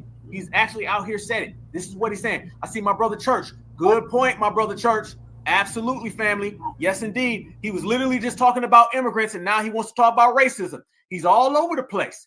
This is one of the best breakdowns we've ever had right here, guys. We are cooking. Everybody in here. If you in here right now, we are 1.5 deep, y'all. 1.5 deep. Much love and respect. I need everybody. Smash that like button. Share this video. Let's go ahead and break this down even further, fam, while we in here. So you already see where he was heading with his commentary. Let's take it back even further, y'all, and see how they start trying to pry in everything. Think about it, y'all. This is before Roland got to talking. See how worse it gets. Say, no, this is not right. And we ain't asking y'all for permission to help our baby. This here is a post from the very conservative Rupert Murdoch. There you go, conservative. Fam, take a damn drink. How many times you hear them say conservative? He says this is from conservatives. See, Roland only cares if he can score brownie points against conservatives. Roland ain't said nothing about supremacy. Let me tell you what supremacy is made of. It's made of liberals. It's made of conservatives. It's made of northerners and southerners. It is a global system. Roland just keeps trying to crowbar the term conservative. You don't need to look no further than how they're talking. This is completely Democratic agenda. This is why the Democrats been silent. They didn't show up until they can spin it. Watch Roland now. Own New York Post. They also own the Wall Street Journal. They also own Fox News. They also own, for folks need to understand, they also own Fox Soul. Fox News, more Republican talk. And they also own Tubi, okay? So this is what the New York Post. Karmelo Anthony renting $900,000 home in gated community with family, bought new car after release on bond in Austin Metcalf murder case report. They also have been stating that the family, that Karmelo Anthony's family have been withdrawing money from a fundraising effort. It's called Give, Send, Go. In fact, the folks at Give, Send, Go, the folks at Give, Send, Go. Look at fam, he can't even get it out. He can't even get it out. The Give, Send, Go, and Go. We've been said this. Fam, why is he reporting things that we've been talking about? Because Roland is literally a month late to the case. Yep. Because Roland didn't give a damn. Let's go, man. Literally had to come out and explain why they were not removing the Anthony fundraiser from their platform. People were threatening that platform by saying, you should not be allowing them to raise money. This right here, y'all, give me a... Why does Roland have to read notes? Why is he reading notes, y'all? We know what happened. They were trying to close down our brother getting donations. Simple as that, Roland. It took 2 seconds. Look at him. He said, I got to bring something up. He can't even get it out because he was not paying attention to this case. They only care when they can grift. From their platform. People were threatening that platform by saying, you should not be allowing them to raise money. This right here, y'all, give me a second. This is actually the New York Post tweet right here. But the folks even at TMZ reported no money was actually withdrawn from this account. We're Phoenix Energy, a family-owned oil company. Goddamn. Here we go. Let me see y'all faces while I let the damn ad go through, okay? All right. I don't know who's... I guess it's some of that Democratic shield money. I guess they paying Roland. Okay, let me proceed, fam. Roland couldn't even bring that up. Roland couldn't even get up here. Let me look at my iPad. The guy couldn't even get it because all they're talking about is Democrat and Republican, guys. And this becomes very dangerous to our good young brother, okay? Fam, more than ever, we have to stand on business for this young man because I'm going to say it and I'm going to keep it real. And I think a lot of us have been thinking it. They've got too many Democrats, too many tethers, and too many ops in that family's ears, okay? There's just too many of them in that family's ears, you guys, all right? And I don't like the optics of crying at a press conference. That does nothing, all right? I understand you're in emotion. Pause until you can get your emotions right, all right? I understand that, or just don't do it. I don't like the fact that having an advocate who's not a lawyer who can barely talk, who has a skeptical background. I don't like the fact that this man has a rap sheet. Because now, if you notice, the dominant society is using this Dominique Alexander guy as a proxy to go after our brother Karmelo. Mm-hmm. Now Roland Martin is setting them up for the okie doke because they're making all of it a Republican Democrat issue. So he's setting up it to be a partisan problem. So now partisanly, these people can come after Karmelo. They're not adding to our brother. They're not being an asset to our brother. They're being liabilities. Yep. They're making it more and more difficult for our brother to achieve. I don't like none of that energy right now. And we got to be real. Soft target. Fam, I'm going to get more to, we about to bubble. Y'all tapped in, smash that like button. We're going to go all the way through, fam, because we got some more things to point out, all right? Some of these different cases going on. Y'all know that little situation going on right there in Texas with the W boy where he harmed another person. They let that slide. We got a lot more to get to. Let's get to this real quick. All people on on deck. The main thing that we got to talk about, though, fam, in this case, they're trying to make this a Democratic thing, and that's not going to benefit our brother. But even further than that, y'all, they're grifting off of this, and they're going to move to the next one.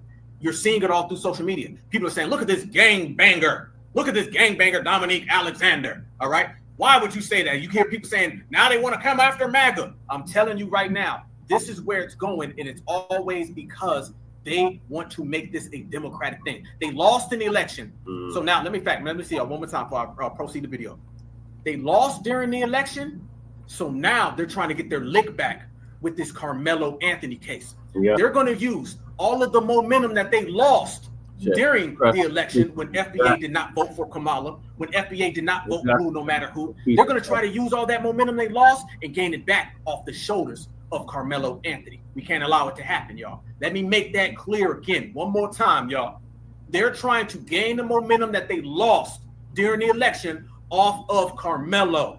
They can't get black folks to go vote. Remember, they done tried it all. They said segregation. They said slavery. They even said that we're going to be deported. Right before they got into this segment about Karmelo, Roland was still pushing the 14th Amendment. It's for migrants. Yeah. They're never going to stop off of the Democratic plantation. It'll never stop. Yeah. So the fact that they're still pushing all of those boogeyman tactics, and we're saying, nope, don't believe it. Nope, reject. Nope, the 14th Amendment is ours. Right. Now they're saying, you know what? Let's go use a black person who's being harmed, being railroaded, so we can get some type of racial respect. That's what the Democrats are trying to look for. They're trying to look for racial respect. Don't be surprised. They already did it with Breonna Taylor, George Floyd, Ahmaud Arbery. You name the black person who's been harmed. You name the black person who has been railroaded or been utilized in an injustice situation for the dominant society. Democrats done capitalized off of it. Yeah. And we ain't lying. Proceed to give you what you need, Black Alpha Network. TMZ actually called Give, Send, Go and actually asked him, have the family have access to this fund? And they literally responded and said no. And what was interesting about it is around noon yesterday, they called them and got that confirmation. Well, Give, Send, Go sent an email to the family at about 2 p.m. Central Standard Time, notifying that they could actually start the process of withdrawing the funds, which everybody know, even withdrawing, it takes a few days to even hit your account. When the family put their information in to be the beneficiary of the account, because the account was set up by someone else, that took days for verification, and especially when the money is for the benefit of a minor. It took days for verification, and these falsehoods was only created to discourage people from giving money to the platform. So they start these lies and all of these things that they could have easily verified by just picking up the phone, calling Give, Send, Go. They would answer the phone, they would respond to emails, and they let them know. And so TMZ called directly and they responded. And so they could have done that just like anybody else, but no, they just started spreading out reports, all of these things. They started talking about the family paying for private security. The security, if you see the video, the security is my security staff. Stop. His security has been on the case. Remember, we broke that, you guys. We broke that last week. His security is on the case. And by the way, for somebody who just said a minute ago, we're not going to apologize to our oppressors, he's doing a lot of splaining, ain't he? Yeah, he is. Ain't he doing a lot of splaining? And by the way, throughout all this splaining, he still ain't said nothing about Karmelo being innocent. Nothing. Family, you know, like I know, we all grew up. We remember the OJ trial. Remember Johnny Cochran? Every interview, Johnny Cochran be walking out the goddamn store. He be like, oh, by the way, OJ innocent, y'all. Mm-hmm. Johnny Cochran be out with his family. OJ innocent, y'all. Mm-hmm. Johnny Cochran be at the courthouse. Did I tell y'all that OJ was innocent? Yeah. Innocent. This man ain't used the word innocent one time. He's going on a whole spiel about donations and TMZ. Somebody said that man is the Tamu Martin Luther King. Which I be calling him Tether Luther King. Fam, he ain't said innocent one time. How are you out here advocating? Fam, I know my niece just turned 13. My niece knows in this situation. Just keep saying innocent and everything will be all right. This man, and it's good point. Good point. He's an advocate or a security team. So what, you're an advocate with a security team? Like what? Once again, very, very sketchy, very, very skeptical background that we can't add up. That look real funny style is looking more and more suspicious. All right. And the security team, let's not forget, his security team, they were out there and they did what, you guys? His security team was 2 people. Oh, by the way, y'all know we seen that Jorge, somebody made a point last week in the chat. And you know what? Like I told y'all, I got the best chat in the whole goddamn world, okay? Y'all the best. So I go back and I watch the points you guys make. Somebody made a point and I didn't even catch it. That Mexican guy, the chubby Mexican dude, that dude is a part of the Next Generation Action Network. One of his security guys was that heavyset Mexican guy, the guy that was filming it. Remember when he was sitting there doing another photo op, it's like the 15th one, when he was talking to Karmelo and they walked him out? That person that was there filming it, that was a Mexican guy. That's one of the people. So he has those Rainbow Coalition people on his network and in his security. And by the way, that wasn't security. Right now, I can make a phone call. I'll get about 25 brothers, all right, that'll all go down there and we'll go provide real security right now. You had 3 people, y'all, and one of them is recorded. And I've never seen a security record at the same time. You would think when you're a security, you're supposed to be watching your 6, right? You're supposed to be holding it down. Why was one of the security people, fam? It was him, another guy, and then the third guy was recording. I don't want no security guard that's recording. You got it. Let's be real. We showed you. Y'all been seeing it. The dominant society has greenlit this man's family. They got to move from place to place. They got to watch their backs. The mother was saying how the daughter's scared to sleep in her own bedroom. Dominique Alexander was crying at a press conference. They sending threats after everybody. They throwing threats at me. They got a supremacist rally planned tomorrow down there in Frisco. And this man has a 3-person security team. And he's an advocate, and he's a lawyer, and he ain't said innocent. You can't make this up, but we can receipt it. Check this out. Furthermore, fam, as we proceed, watch more babble. Director of Security for NGAN is in that video escorting Karmelo Anthony out as well as me and another individual of the NGAN staff, right? We have our own security apparatus and we have made it our business to ensure the safety of this family. There's the Daily Caller, they put this tweet. Why wouldn't the family go get a real security firm? Why wouldn't they go holler at some of the brothers in the nation? Fam, what's really going on? Why wouldn't the family go out there and get a real, genuine security firm? Let's keep it real, y'all. I don't like this, man. I don't like it, family. Certified. Y'all know we keep things 110. I don't like the people around them right now. We'd hear out where they pull from the news conference of Karmelo's mother. And again, I need people to understand the framing. Control room, y'all get the clip ready. The way this was framed, and I keep telling people, this is why Black-owned media matters. This is why. Look at Roland promoting himself. Look at them trying to promote his channel off of Karmelo. Are these people talking about Karmelo or are they talking about themselves? Is this man over here talking about the Next Generation Action Network and his security firm and all his photo ops, Black Lives Matter 2.0, 3.0, 4.0? Or is he talking about Karmelo being innocent? Is Roland Martin talking about Karmelo being innocent, or is he talking about Black media? What he's about to say about Black media, family, Roland says this on every show. This is the same line that he used when he was getting money from Kamala Harris. So he's using his washed up, dried up Kamala Harris lie so he can get Black-owned media because he has to perpetrate to be Black-owned media so he can steal. And he's going to run that same lie right here. Social media matters, why you need to have credible Black voices. The framing of, and look, we've been trying to get the Anthony family on to talk about this as well, because the framing from day one has been black thug kills. Nope, well, no, remember Mr. Simple Simon? You see now he's trying to flip it. He's trying to flip the script now. Star. That was the framing from day one. Folk took that and they ran with the photo, not of Karmelo in a suit, not Karmelo in his athletic attire, not any of that. Everything was about, let's show thugs. Let's show. So this is a photo here. This is a photo here. Freeze, rolling.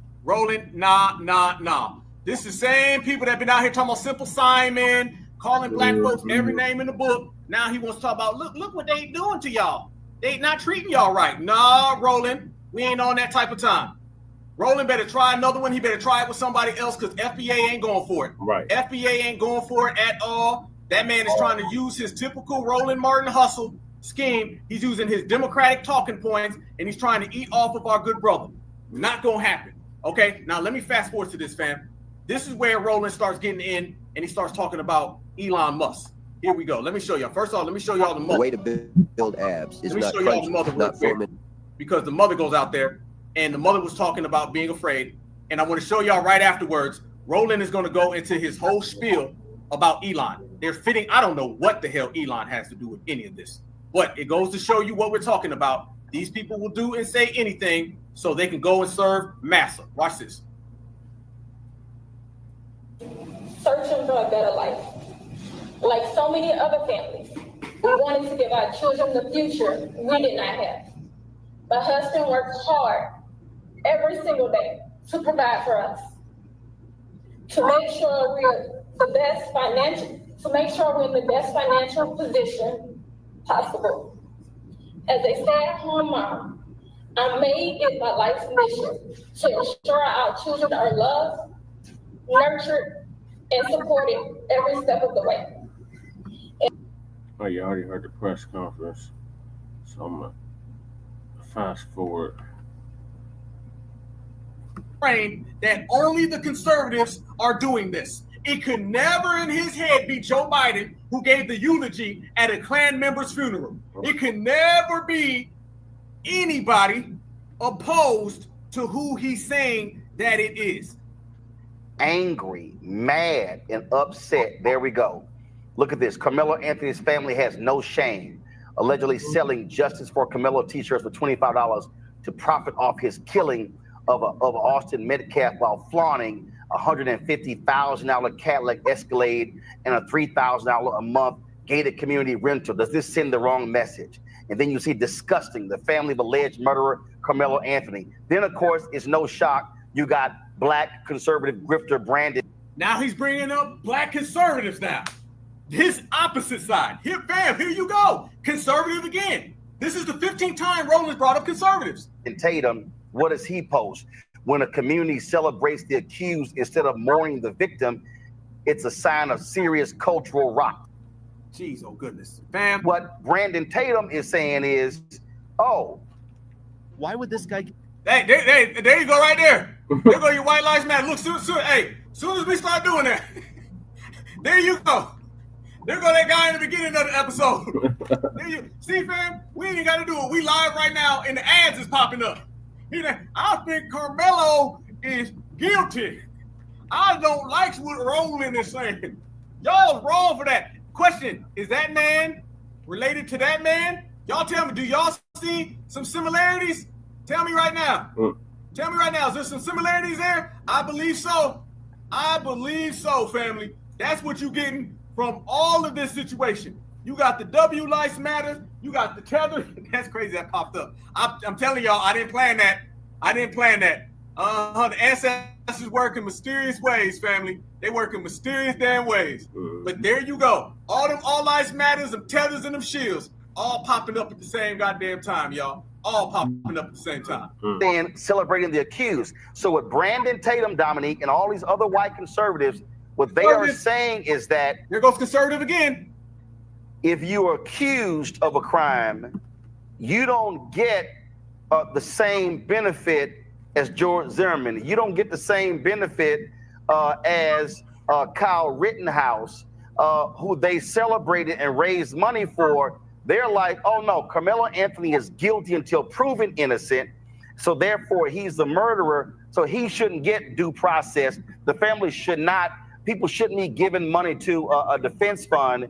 And again, their framing is that this black thug killed a perfect football star who's white. That's the framing of this, and that's how this thing is played out in media and social media.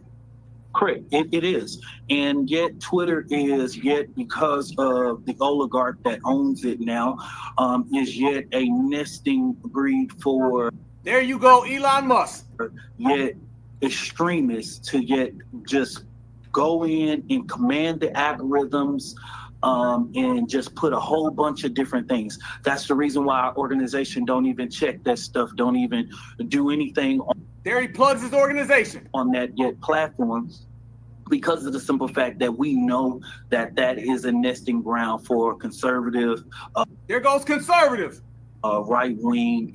Right-wing. Extremists and hateful people to use that platform to put out disinformation, and they've been doing disinformation. Same thing they said about us. Remember Russian bots? Yeah. Doing this, the whole, they've been doing this ever since this platform was purchased by Elon Musk. There you go, y'all. There you go. Right-wing, conservative, Elon Musk, everything other than Karmelo is innocent. And we've been the only ones saying it.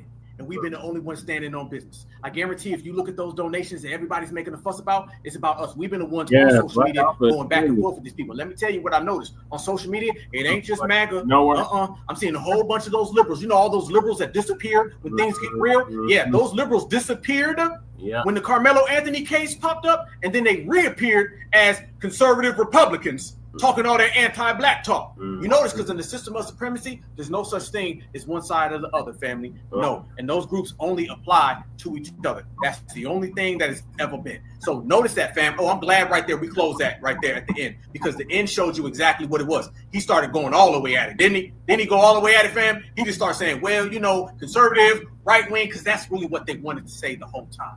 The whole time they wanted to make that about Republican, Democrat. I counted over 20 times that they brought up conservative. I counted over 20 times. Fam, think about that. Over 20 times they brought up conservative back and forth. Why did they do that, y'all? You know exactly why they did it. They did it because they were trying to make a situation be a Republican, Democrat, but a partisan one. That's really what they were doing it for. And we've seen it. So I counted over 20 times that they was trying to run that. And this is what it is. We cannot allow this to get politicized. They're waiting. Roll in. Yep. He's right. And all the Democrats have been very silent. Jasmine Crockett, she ain't said nothing. She's been running her mouth about everything. All of a sudden, she stops. Isn't it funny how somebody run around here and play a sister girl act that looks bad on us politically? So she be real black when she's being sister girl, but she ain't black at all, talking about our brother. Yeah. Notice that? So she's been silent. Roland was silent. Now they jump on it, and they're coming with the Democratic fray. Nothing good gets served whenever this becomes a political situation. Let me show y'all this, though, as well. Soon as you seen old buddy get kicked out of that whole scenario, when he ran up there and he was clearly recording, soon as that ended up happening, fam, then you started hearing stories about his home being swatted. Yep. They started saying that his home got swatted immediately after. Why did that happen, y'all? I believe that perhaps some Democrats were at it. But I'm going to show y'all this video, and I need your guys' opinion. What is really behind this swatting, this alleged swatting that I'm not sure actually occurred? Let's go. In Frisco, Frisco police just confirmed a swatting call was made tonight to an address belonging to the victim's father. Now that's a prank call designed to bring a lot of police to a scene. Tonight, Jeff Metcalf confirms to WFAA he wasn't home when it happened, but he did arrive about 5 minutes later. Now, this is new information, and right now we're working to learn more details. But earlier today, everything stopped and heads turned when Metcalf showed up to a news conference called by the suspect's family. Tonight, Matt Howerton has a desperate plea from Karmelo Anthony's mother. They came to speak for the accused. Jeff Metcalf came for his son, the father of Austin Metcalf. Surprise cameras at a press conference in Dallas. Look at that phone, y'all. Look at that phone right there. Look at that phone. Are any of y'all, by the way, Are any of you guys believing this swatting situation? I don't believe it. I don't believe it. I don't believe it at all. I really do not believe it, fam. I think this is all a play, and I think this is all a situation to where they can try to turn this into something. I'm going to tell y'all the two parties that I believe are at play with this swatting situation. Immediately, as soon as the press became very bad, let me pull this up right here. Here we go. As soon as the press got very bad, then out of nowhere, you seen this pop up, and everybody's like, I don't know about that. I don't know. I believe what ended up happening is two things. And I want you guys to remember this because we talked about this before. Y'all remember when the election happened? Matter of fact, it was right after the election when Trump won. You remember all those fake text messages that were coming out? Y'all remember those? Yep. Those text messages where we were saying things like, y'all going back in slavery. I got the rope for y'all. And then everybody found out that they were coming from liberals. You guys remember that? Yep. I think this situation is very similar to that. I think a lot of this is paid opposition. I think a lot of this is fronted, and I think the liberals are behind that. Here's the thing. It could just be straight up some anti-black conservatives. It could be anti-black Green Party. It could be anybody. But this playbook looks very democratic. This house got swatted. I think the Democrats pulled this right here so they can end up saying, look, y'all, this is a Republican-Democrat issue. This is an issue black folks need to get involved in because it seems very suspicious that this happened right after. They're trying to make it look like black people did it. All right, can we just get to the goddamn point? They really are trying to make it look like this swatting thing was because of us. That's why they really did it. They're trying to make it look like, man, black folks went out there. Guess what the black folks did, y'all? The black folks, they called the police on the father because they was mad. Black folks, we don't do swatting. Okay, let's make that clear. That's something black people don't do. Right. So if it was at the bare minimum, y'all, if it was somebody who did it, it was probably from a liberal. Black folks don't do that. What black folks don't, we don't sit there and say, man, they're in the house. They're in the house. Something's happening to them. You need to send over everybody. We don't do that. I think that's coming from the liberals in an attempt to politicize this. I really do. Fam, I mean, are we reaching far? Wasn't it the liberals who came up with those fake text messages? What about the fake crosses? What about all of these fake stories that have been popping up left and right from liberals so they can try to get the momentum that they lost from the election by racifying things? Same thing I just alluded to 15 minutes ago. They're trying to get back the momentum that they lost during the election by racifying this and trying to pull us back in. And they've done it consistently since Trump won. Y'all heard about that lady who did a fake hate crime? Yeah. She had a fake hate crime against her. Why did she do that? Because she was a Democrat trying to get black people to rally behind her and to do what Roland's trying to do, trying to make it look like this was a situation that was all based on evil Republicans. That's what it is. And it shows you all these things at play here. You got these people who pop up, these people who come out of nowhere, these people who run these little hustles in these con games. Yep. We all know how it goes. But the crazy thing about these hustles and con games that we're alluding to, y'all, is they come out of nowhere and they always try to publicize it in a way that we're not really on. Again, everybody's talking about this. This is a fever pitch. This is the story in America, but nobody other than FBA is talking about this shit. Look at this right here, fam. There goes more. There goes more photos that came out, y'all. Yeah. There's some coordinated things. I think what's really getting us, fam, is that we know there's so much going on behind the scenes. There's another photo, though, right there of him. There's another photo of him showing up. You think he just put his phone like that on accident? You think that right there, fam? You really do? And I'm going to continue to kick this, fam. I'm going to continue to follow this story, break this story the way it needs to be broken down, because we're not going to allow these people to do things behind the scenes. All right? Remember, when you're dealing with FBA, they got to always do things behind the scenes. That's why we got to be experts at seeing what's going on behind the scenes, because they'll never do nothing straight up to our face. They don't have it in them to do that, okay? They're not rocking like that. But there's more things that have been coming out. There's more things that have been happening. What's that dude name? Is it Sheldon Daniels? Is that the dude name? Yeah, Sheldon. Is it the Sheldon Daniels guy? What's that guy out there that's running against Jasmine Crockett? His name's Sheldon Daniels, right? You guys see that he's popped up and he's been making some tweets. He's been making some tweets. Everybody was wondering about this guy. Everybody was wondering about this dude. Everybody was saying, what type of time is this dude on? What's he really hitting for? Yeah, he's come out now and he's trying to politicize this. This guy right here, okay? Now, you guys don't know, but, I sat down and talked to this guy. Oh yeah. Oh yeah, I did. Yeah, Blacc, I sat down and talked to him. Me and him had a conversation. Yes, we did. And he was talking about his reparations thing. Matter of fact, let me tell y'all. I'm a real one. I'm gonna keep it real with y'all. I talked to him. Y'all remember that video that dude came out and he was talking? Okay, Sheldon Daniel. Okay, y'all remember that video that he came out and he was talking about how he doesn't agree with reparations and reparations ain't his thing. I don't know if y'all remember that video. Do you guys know he made that 10 minutes after I spoke to him? He made that 10 minutes after I spoke to him. Yeah, this Black Alpha exclusive. Only people who know this is Tariq Nasheed. Tariq knows I talked to him, and my brother Sage. The only ones know. I talked to him. I'm gonna show y'all a clip. I talked to him. He made that because our conversation didn't go in the direction that he wanted to go in terms of reparations. And he was getting a little out of line with the reparations conversation. I let him know, hey, we're going to get reparations 110%. You know what I'm saying? I had to do what I had to do. You feel me? So, we spoke. Yeah. Well, he's coming out with some tweets and everything. And those tweets are clearly exactly what we thought it would be, because this shows you that on all sides, again, all across the spectrum, that's how they are. There you go. Look at this one right here.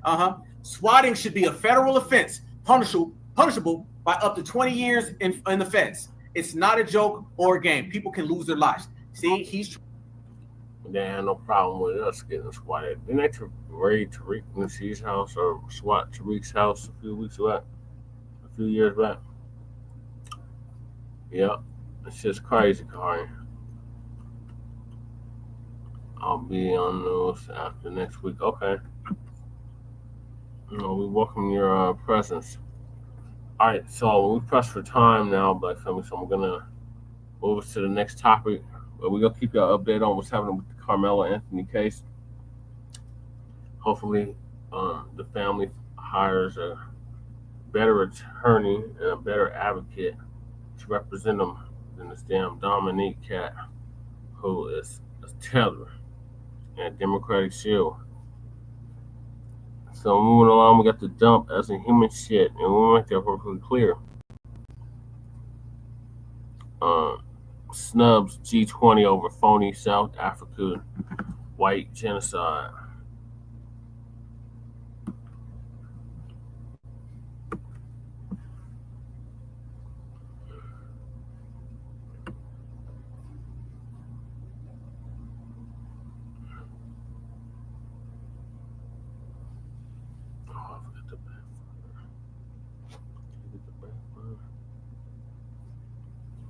I guess I'll cover that some more.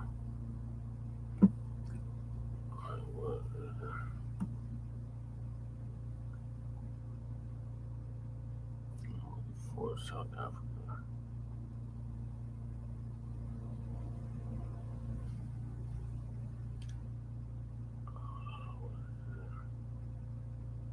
Put it in the queue.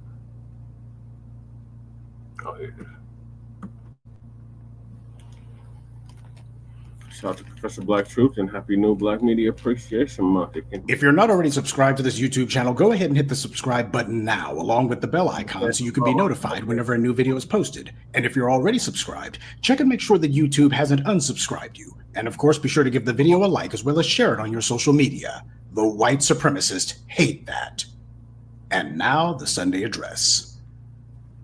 Don't know if you've heard, but the Orange Man says that he's going to skip the planned G20 summit that's supposed to take place this November. South Africa holds the presidency of the G20 right now, and that's the reason why they're going to be having the summit for it there. And Trump has said that he doesn't like the way that the white people in South Africa are being treated as far as land reclamation goes. Now, as we all know, there's absolutely no land reclamation taking place in South Africa whatsoever. Right. And all this chatter about white farmers being killed, that happens to be a bunch of propaganda as well. It's all BS. But Elon Musk likes the sound of it precisely because of the fact that he is one of those unreconstructed white Afrikaners who thinks to themselves that they're still supposed to be in charge of all of Africa. And this is Trump basically trying to find a way to score some easy victories. He's already withheld foreign aid money from South Africa, but considering how much mineral wealth that country has, they shouldn't need any money from the U.S. at all. Look, let's not be dense here. U.S. so-called foreign aid is actually what U.S. diplomats and political science types call soft power. And what is soft power? It's all the ways that the U.S. influences other countries to do what America wants without having to send in the Marines or resort to more expensive and risky measures.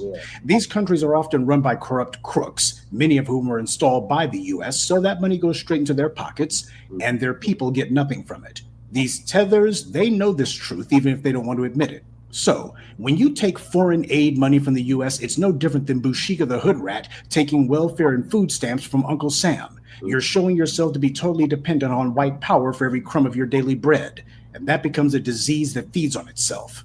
Africa is responsible for the bulk of the world's electronic devices even being possible. There's an 8 out of 10 chance that if you have a home PC, iPhone, whatever, there's components in it that originated in Africa. The world is helplessly dependent on Africa, but given how poor the entire continent is, you would never know by looking. The modern Western economy depends on access to Africa for its economic power. Consider that my long-winded way of saying that Trump cutting money to South Africa is good, because there will be no African liberation until the Africans finally accept the fact that they can no longer allow white power to bribe them with their own money. You have to cut the cord at some point. What frightens white power is not Africans taking back their land. What frightens them is if the Africans no longer take white power's money, then that means that it can't get their hooks into them. It has no influence. They can't buy anything with the Africans. And yes, Elon Musk is whining about it, but even he doesn't want his kinfolks to self-deport to the US, because that would be for them to effectively give back all the stolen land without a shot fired. So that bit of hot air from the Republicans is a non-starter. Now, here's what I want to know. Every time I or any other member of the black media calls out the utter weakness and helplessness of Africans, particularly as it pertains to white supremacy stomping all over them, we always get the same parade of tethers and even fools back on the continent who lie and claim that the Africans have these racists under complete control. You got Julius Malema and his party who are occasionally wagging their finger in the South African parliament, but there's nothing that's actually going to be done in response to Trump's insult to South Africa. Trump and Elon Musk have been taking pot shots at the South African government ever since the Orange Man got back into office. And how serious is the South African leadership about opposing this abuse? Well, the president of South Africa, who's the head of the G20 right now for this term, he's talking about global cooperation. This is just 2 months ago. Trump and Elon Musk were already starting the steady drumbeat of, we got to do something about those South Africans. What this looks like and smells like to me is typical white right posturing. They just want to find a way to get Malema to either be voted out of office, which is not exactly likely, or get South Africa's President Ramaphosa to bend the knee, which is much more likely to happen. But either way, they want to be able to say, we were able to bring this particular dog to heel. That's what the point of all this is. It's for them to be flexing on the South Africans and to watch the South Africans sit there and cower. And so far, that seems to be what's happening. Africa controls the bulk of the world's minerals. The African Union could easily put an embargo on the U.S. They could do just like China's done, decide, hey, you want to have a trade war? Let's have one.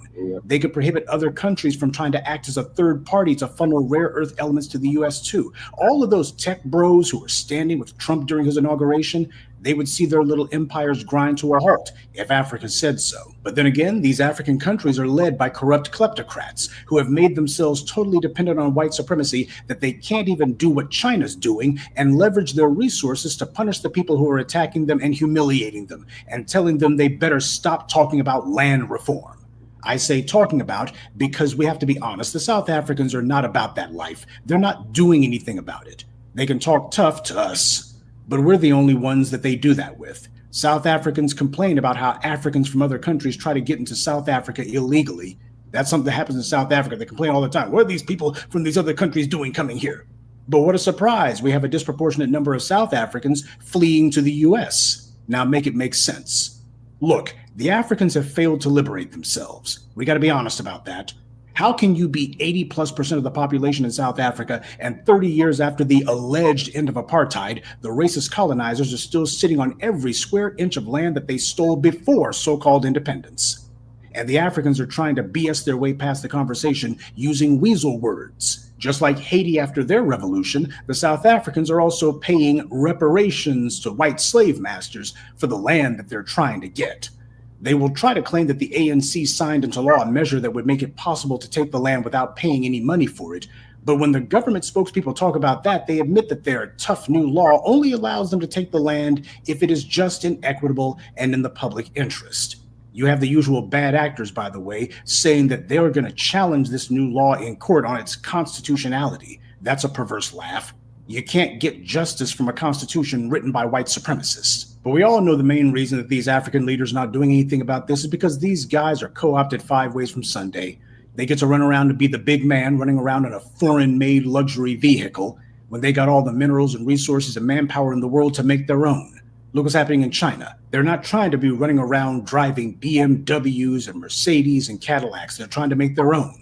A lot of people have been laughing about the quality of Chinese-made goods and Chinese cars. They did the same thing with Japan for the first 20 or so years. But what we see Elon Musk is already getting his nose bloodied by Chinese corporations. The fact that the former colonizers are even able to sit there and run their mouths talking about challenging any of the laws that the South Africans put on the books, that shows you there's a huge problem right then and there. 30 years after apartheid, and they're still trying to make excuses for why they haven't instituted justice in their own country, when they're supposed to be the ones in charge. And these tethers try to make themselves feel better about their cowardice by lying to us and lying about us. Trump doesn't want to attend the G20 summit. He's specifically pointing his ire at South Africa. They should be the main ones saying, who needs you? But that's the entire problem, isn't it?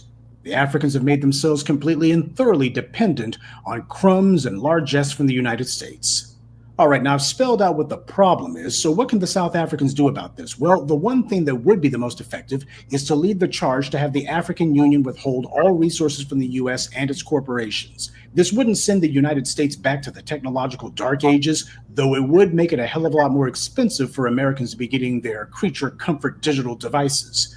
But the South African government has no political will or moral courage for that. Now, they could protest by throwing the U.S.'s own record of racial genocide against Black Americans into the Trump administration's face. After all, the 2020 uprisings happened on Trump's watch. But there's little chance of the South Africans ever doing that either, because the South Africans were the ones who went before the world to bring the case for genocide in Gaza.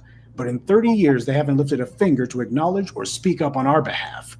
The left corner of the white media claims that the reason for the South Africans' adoration for all things Palestinian is because Yasser Arafat and some other Palestinians supported the ANC back in the day. Well, considering that the white Dutch occupation regime in South Africa supported Israel, the Palestinians kind of didn't have any other option. But that rationale is weak to me because there's nothing that the Palestinians have ever said in support for South Africa that was more important than what foundational Black Americans did. We began the boycott, divest, sanctions movement that brought down the white regime over there. Palestinians could only give lip service, but they didn't have the power to cut the lifeline that was supporting the white regime in South Africa, that is, U.S. support. Black Americans, on the other hand, did have that power and that influence, and we used our voice for that purpose, and we are the reason that apartheid fell.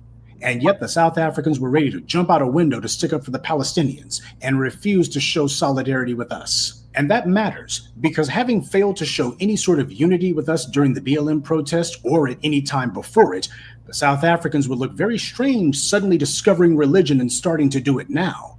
And on top of that, their jealousy at our success and envying the position that we have earned in the world makes it where their pride and ego will never allow them to humble themselves to this fact. This is not just Africa's leaders I'm talking about.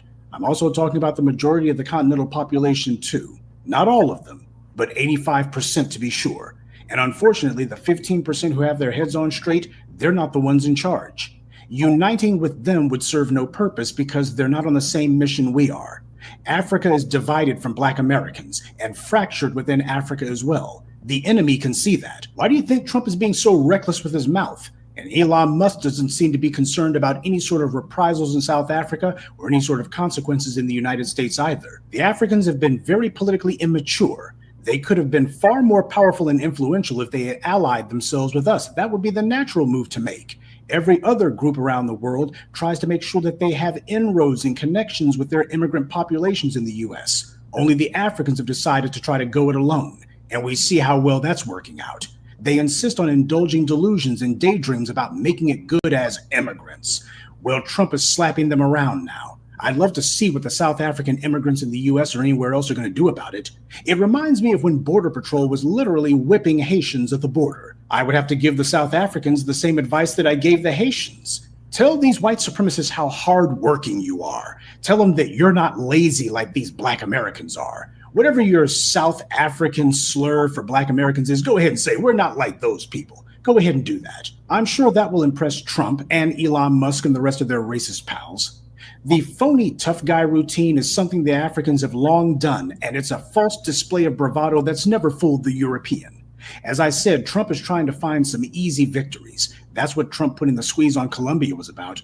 China's not going to roll over for him, though, so he can't have any quick and easy headlines from them.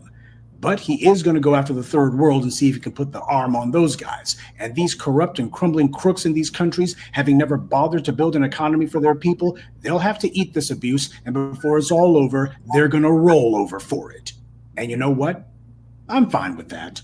The orange man and the white supremacist are acting like white supremacists. And a lot of these people who thought to themselves that they were somehow on the team, if they go ahead and turn their backs on Black people, and thought to themselves that they were somehow going to leapfrog us and white supremacy was going to help them do it, and that Black Americans were going to continue to help them out and extend the hand of friendship when all they did was extend a hand to slap us in the face, they're going to find that that stuff's come to an end now. This is the reality and the environment they're going to have to work in.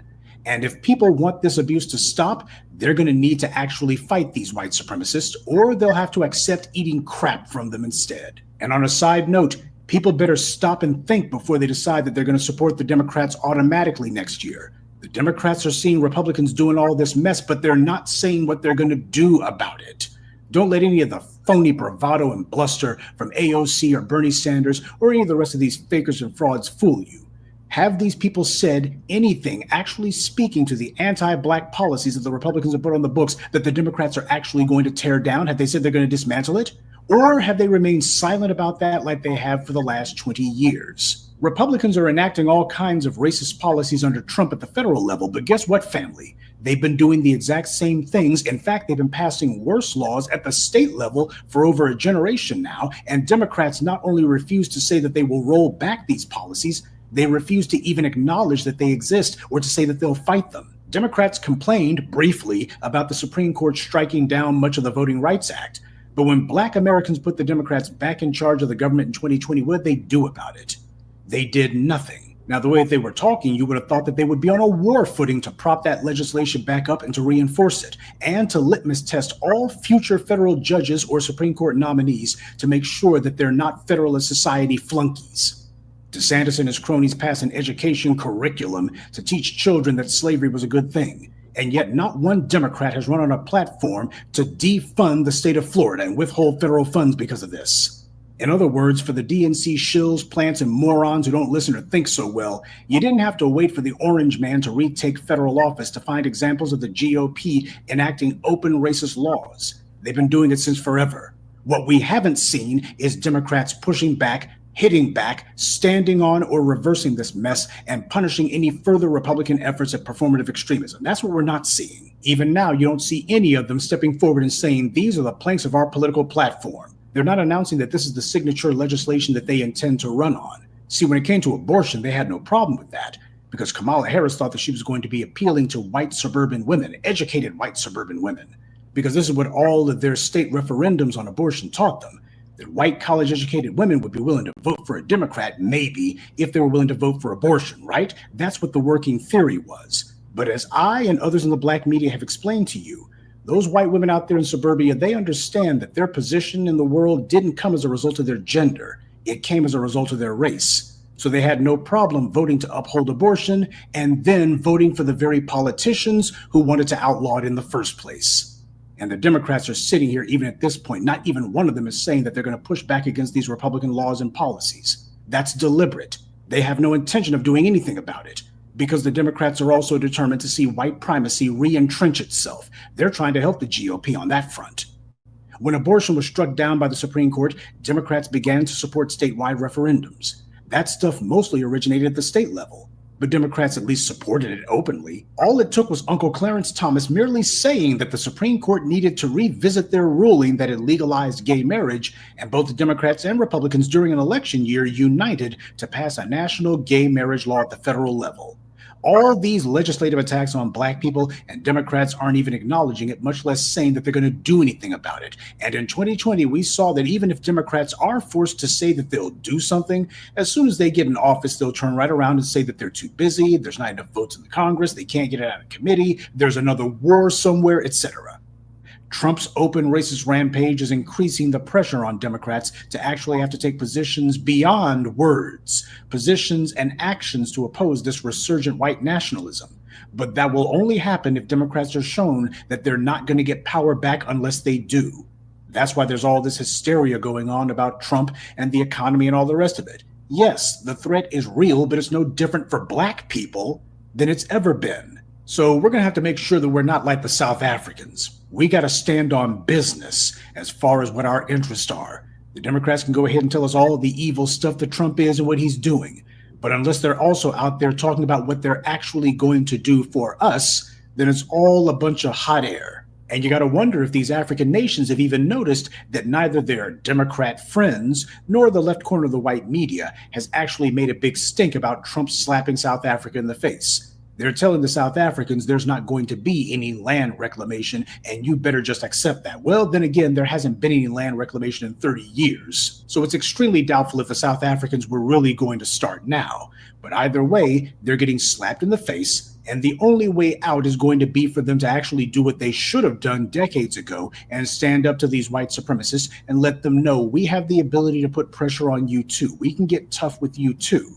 But that's going to require something from the Africans that they have not shown in hundreds of years. And that's going to be unity. Good evening, and be one. I'd like to take a moment to mention some of our contributors. Mr. Smith, Amir Miller, Minnie FBA, Kenneth Johnson, and Celeste Walker. Salute to them and thank you to everyone for listening, liking, and sharing this message. Black empowerment only exists because of you.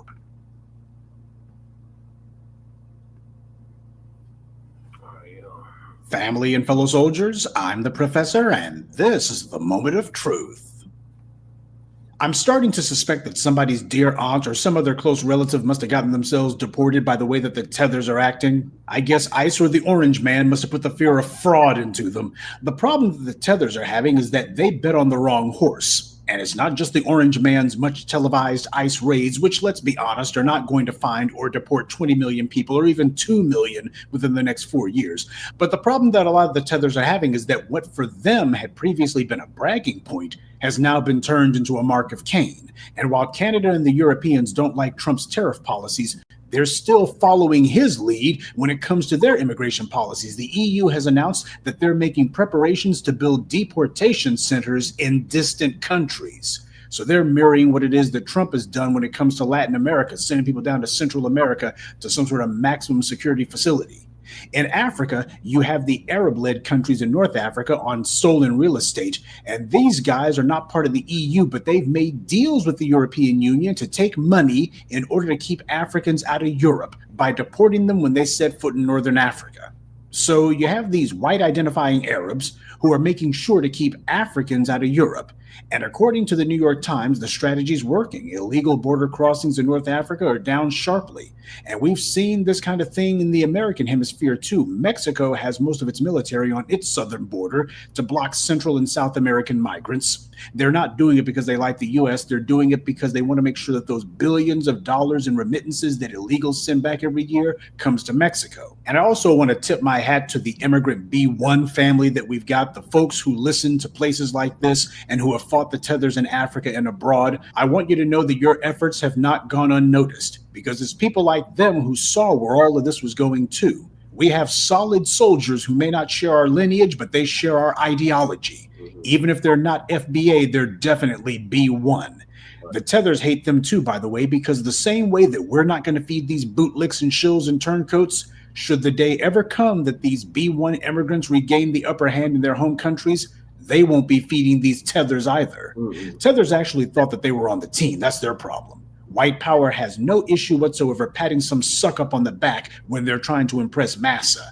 Now, the tethers thought that this was a sign of respect, but in actuality, these white supremacists were shaking their heads and saying to themselves, how adorable. These clowns actually think that we're not going to break them too when the time comes. Remember, as I've always told you, white power loves a cruel prank, especially one that takes a long time to pay off. White power has no problem with being friends, quote unquote, with someone, or even having regular sex with them in many cases, and then having that person imprisoned, deported, or even killed when it's convenient. That's the reason you've had a lot of these immigrants who simply can't understand where all of their pals and buddies that they thought they had in the dominant society have disappeared to. Why aren't they coming to the rescue? Where's the enormous rallies and demonstrations at to protest these mass deportations? They aren't there. The good white liberals who turned out in the millions to protest the Iraq War, or the Occupy Wall Street demonstrators, or the ones who just wanted to get their faces in front of the cameras for the BLM protests, they're nowhere to be seen now. See, white power preaches a gospel of white exceptionalism, that white works harder, that white people are smarter, certainly smarter than black people, right? They did this in all of those foreign countries that they invaded too, claiming that the people were sitting around lazy bums since time immemorial until the white man showed up and enslaved and displaced them, for their own good, of course. Well, white power also recognized the need for buffer groups to stand between the dominant society and the designated underclass. That's where immigration comes into play. It's a tool of white supremacy. Marcus Garvey talked about it over 100 years ago. It's a ploy as old as anti-black racism itself. Bring in people who are officially classified as something other than white, and make sure that they come from places that practice open, blatant anti-black racism.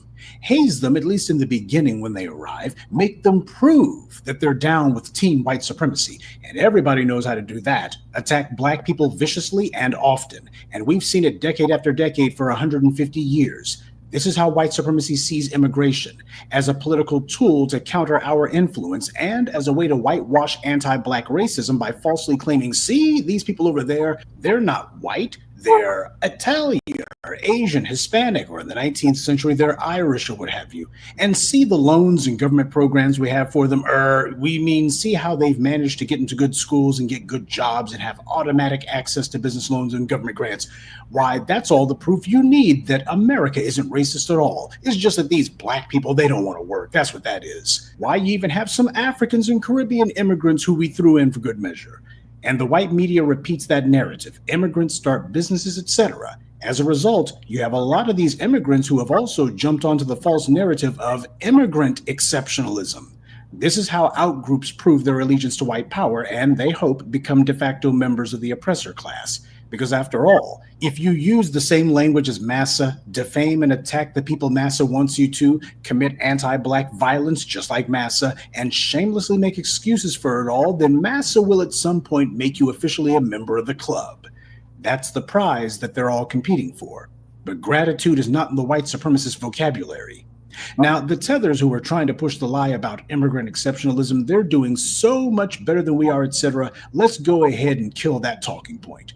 No, immigrants are not, quote unquote, more successful than the native-born population. What they do is to, quote unquote, start businesses more often. But as we've seen, a large number of those businesses are basically personal hustles, or in some cases, they're fronts for illicit activity.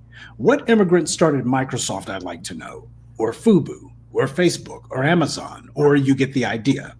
And yet you have people like the tethers who push that line because they're trying to get attention from white power. The trope of immigrants get ahead faster actually has to do with how quickly immigrants go from being the proverbial dirt poor immigrants who claim they showed up with pocket lint and built a successful laundromat or something. What the white media means when they say immigrants are outpacing native-born children is that they go from illiteracy to middle class. That's what they're referring to.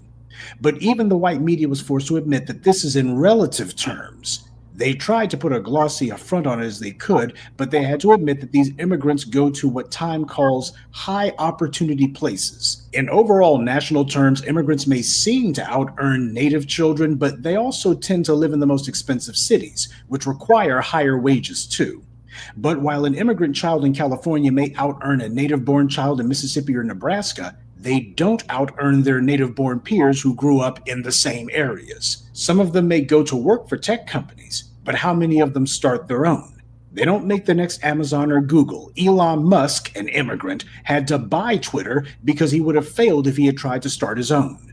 You see it in sports too. Immigrants go into the NBA, but none of them starts their own league. Black Americans have done it. So you can claim that they take advantage of the opportunities that exist, but you can't claim that they made the opportunities. And there's no shortage of white media articles and studies that show immigrants actually tend to make significantly less than the native-born population. That's two diametrically opposed narratives. Immigrants both out-earn native-born Americans and at the same time take the lowest-paying jobs and earn less? Both of these can't be true. These are the myths, tropes, and media fantasies that have arisen over time. And yet these are the kind of talking points that the tethers like to try to glom onto. We've already mentioned how there's literally tons of government and corporate programs and giveaways for immigrants, and that these immigrants eagerly take advantage of them.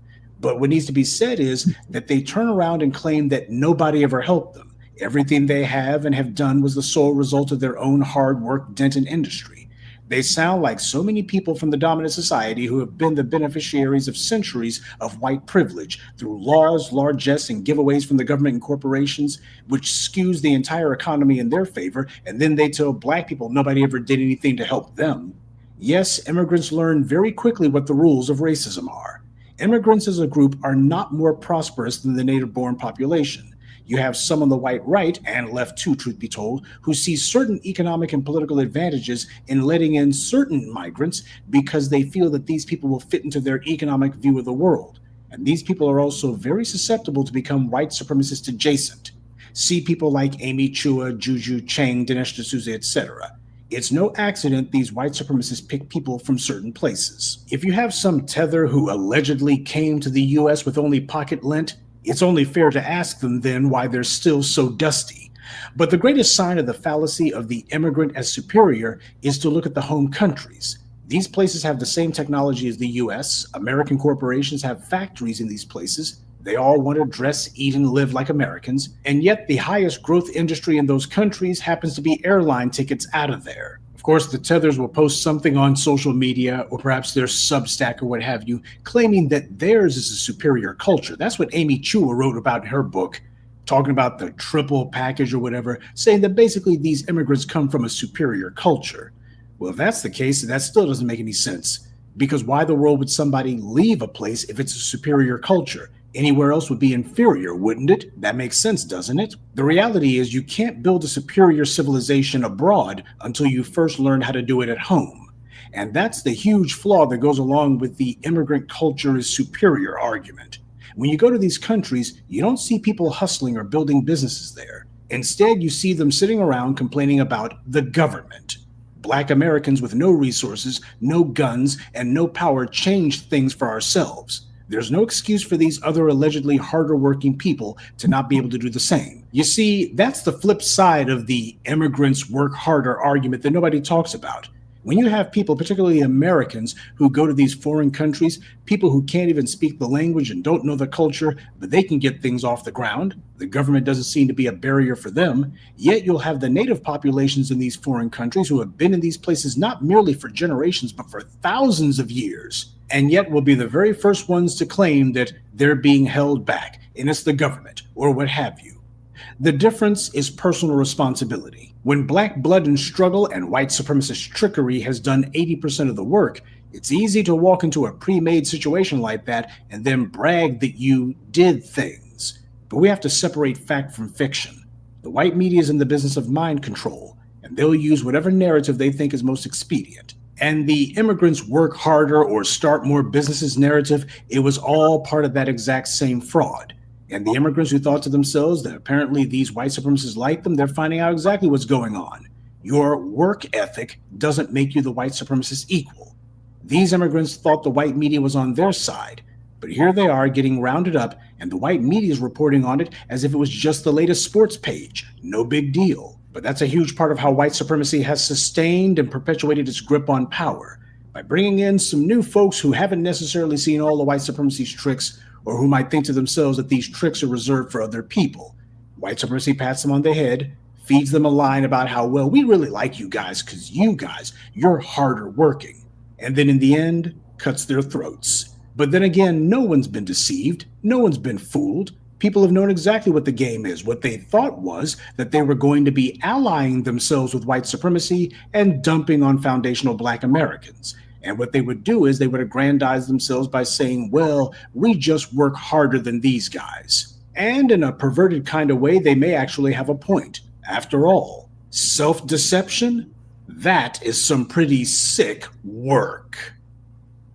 Good day, and be one. I'd like to take a moment to mention some of our contributors. Wally Bilal, James, Leonard Cottingham, David Williams, and Jerlene Harris. Salute to them and thank you to everyone for listening, liking, and sharing this message. Black empowerment only exists because of you.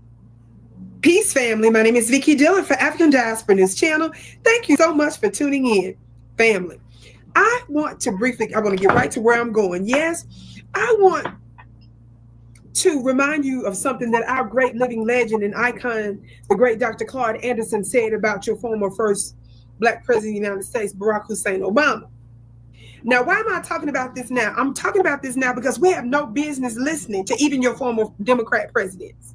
Why?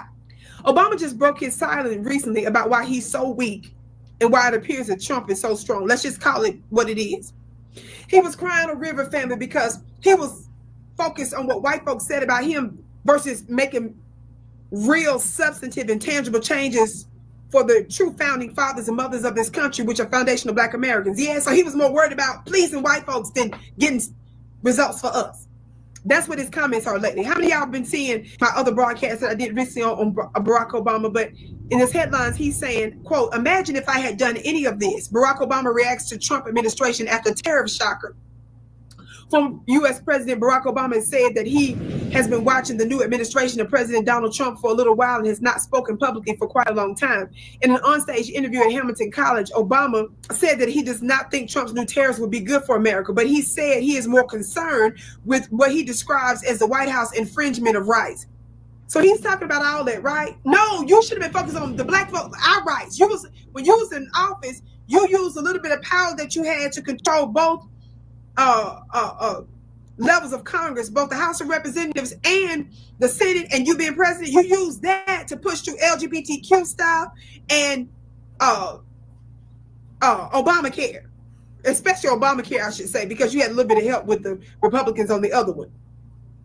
You didn't do strong legislation to help to get reparations for Black folks.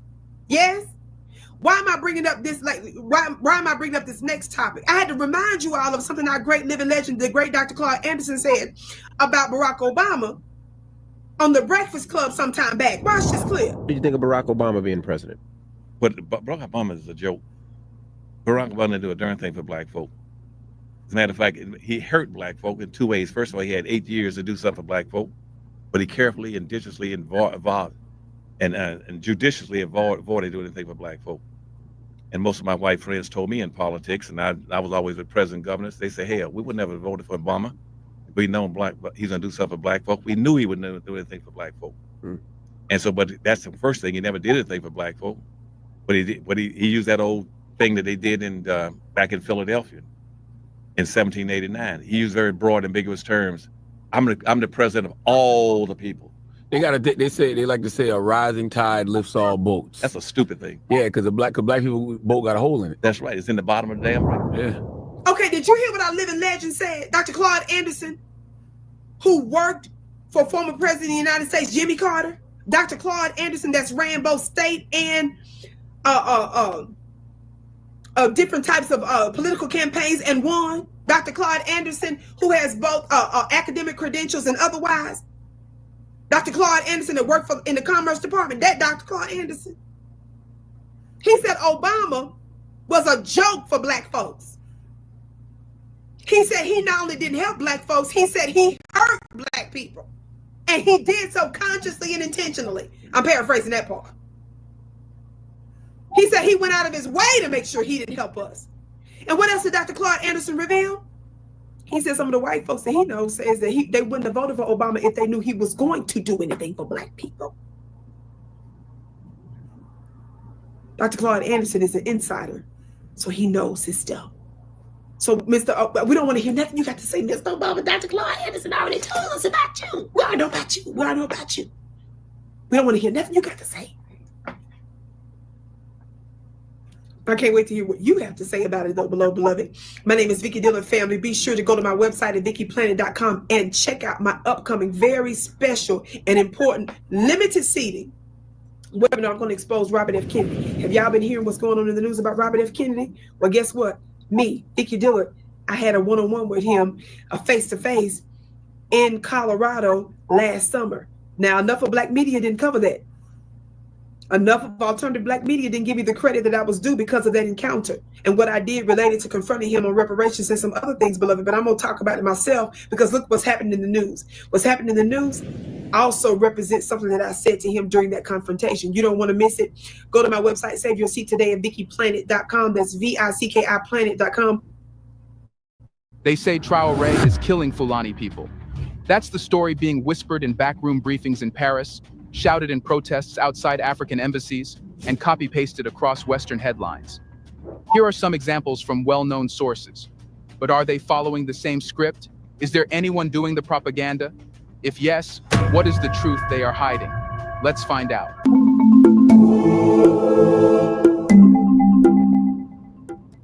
In today's world, a bullet doesn't have to be fired to wound a nation.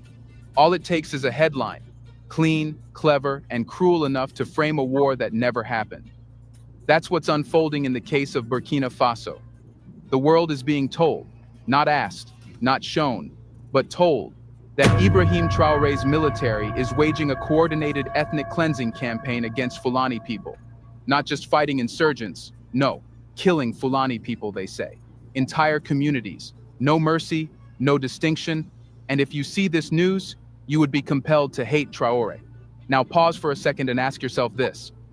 Where is this information coming from?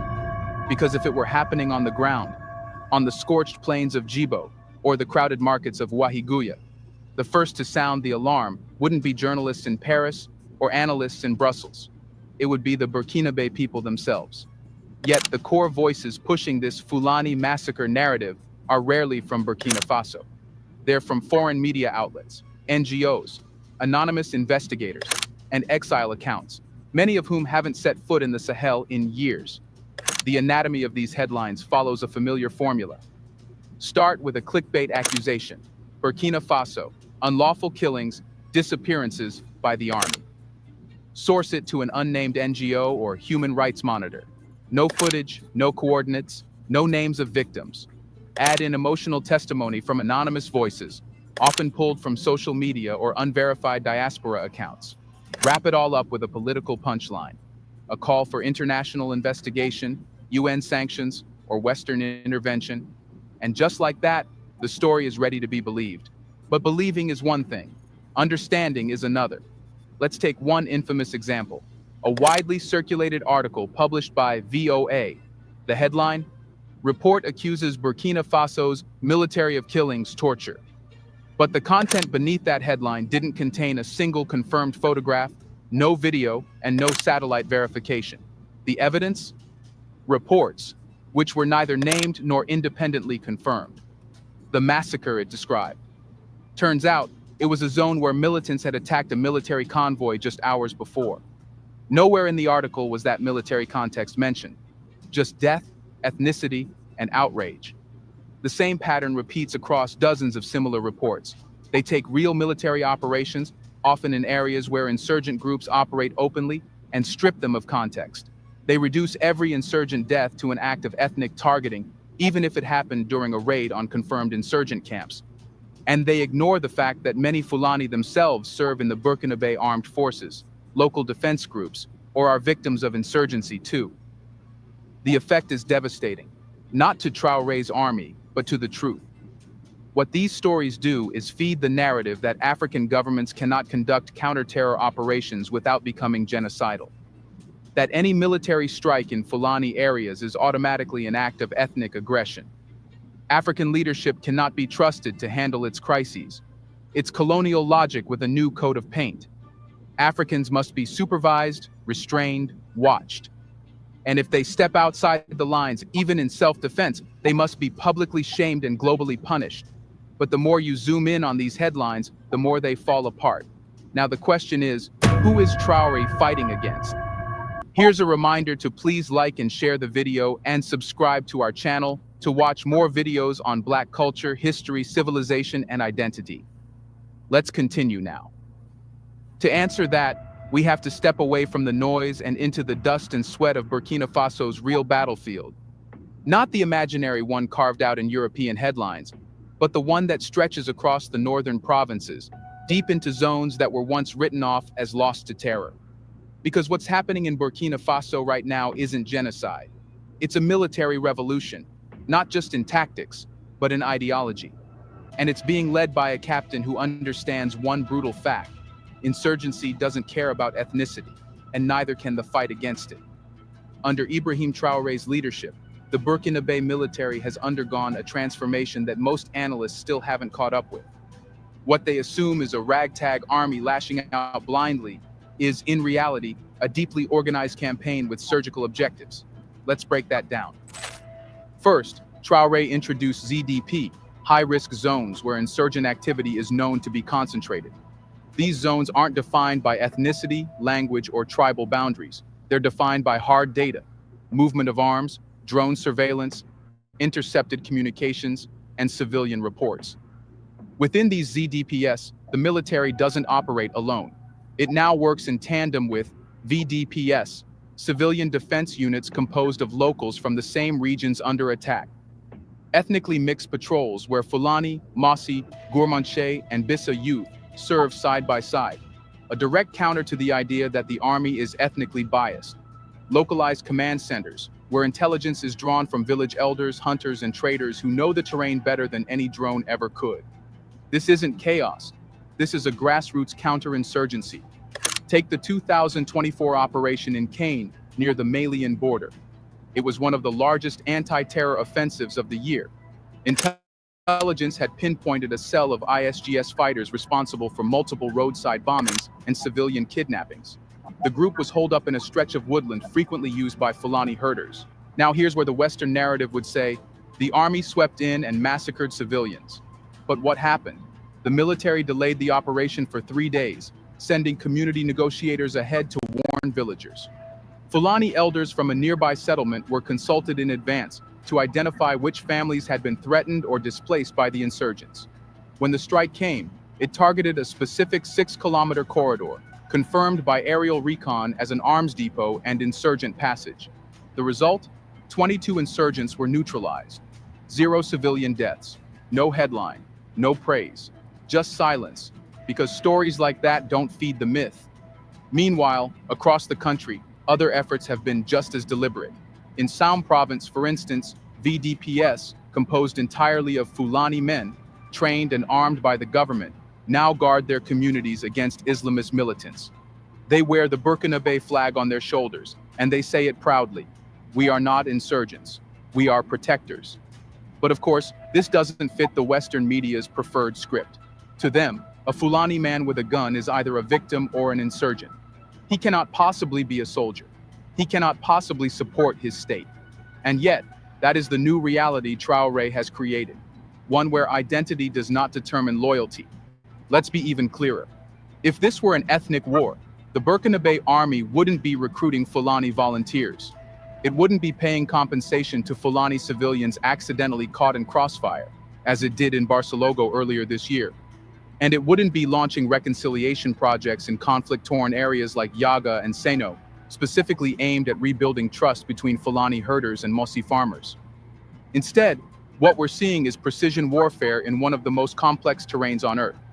A place where militants don't wear uniforms, where terror cells move on motorcycles, and where the enemy is defined by behavior, not bloodline.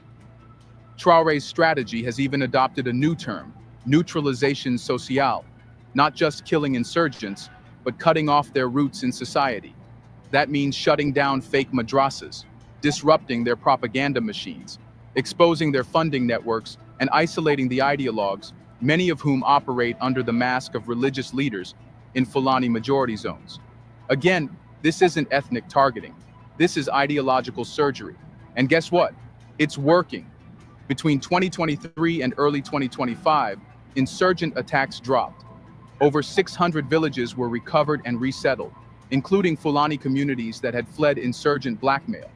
Even the UN Office for West Africa quietly admitted in a leaked internal report that Burkina Faso had made more ground against insurgents than any other Sahelian state. But rather than celebrate, the headlines scream louder. Fulani targeted, Traore accused, massacre reported. Because in this war, winning is dangerous. It disrupts the script. It threatens the industries, both literal and narrative, that profit from a weak Africa. Traore's military campaign is not a genocide. It's a refusal to surrender. And the real threat isn't the rifle he carries. It's the unity he's building in a region that was designed to stay divided. So if the fight is this strategic, this disciplined, why do the protests look so chaotic? If Burkina Faso were truly killing Fulani people in an organized, systematic campaign, wouldn't the outrage begin in Dori? Wouldn't the screams rise from Kaya? Wouldn't Ouagadougou be burning with protests? Instead, the loudest cries of genocide are coming from boulevards in Paris, downtowns in Brussels, and squares in Montreal.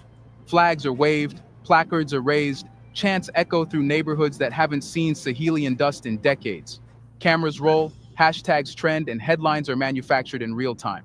But here's the thing, none of this is happening in Burkina Faso. People seem very happy in Burkina Faso. The people screaming into microphones thousands of kilometers away claim to speak for persecuted Fulani communities. But there's a reason they're not speaking from Fadangurma or Gorom Gorom. Because in Burkina Faso, the Fulani are not screaming genocide. They are fighting side by side with the state to protect their land from terror. So, who are these protesters? It's time we meet the new face of foreign interference. Not soldiers, not spies, but professional protesters in diaspora networks, many of whom haven't lived in West Africa in decades, if ever.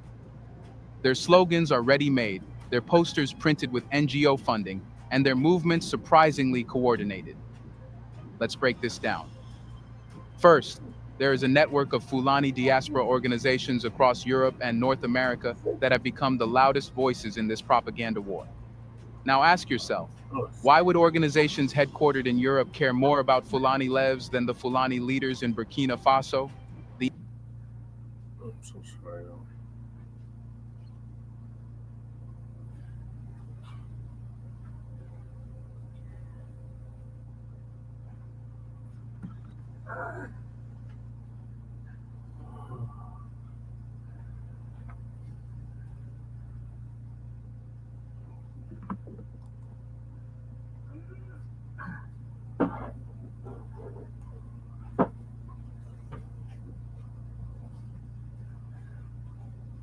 Oh yeah, so I'm gonna end it right there. I'm not able to go with this. So join us later for part 2 of the Frontline Black News. In the meantime, make sure y'all like and subscribe to all of our platforms. Frontline Black News on YouTube and Facebook. And Revolutionary Agenda. Peace, love, light, reparations and separations, and black empowerment. Chet and Krumah signing out. My high and illegal migrant for the city and a sundown town known as Royal Carl. Peace.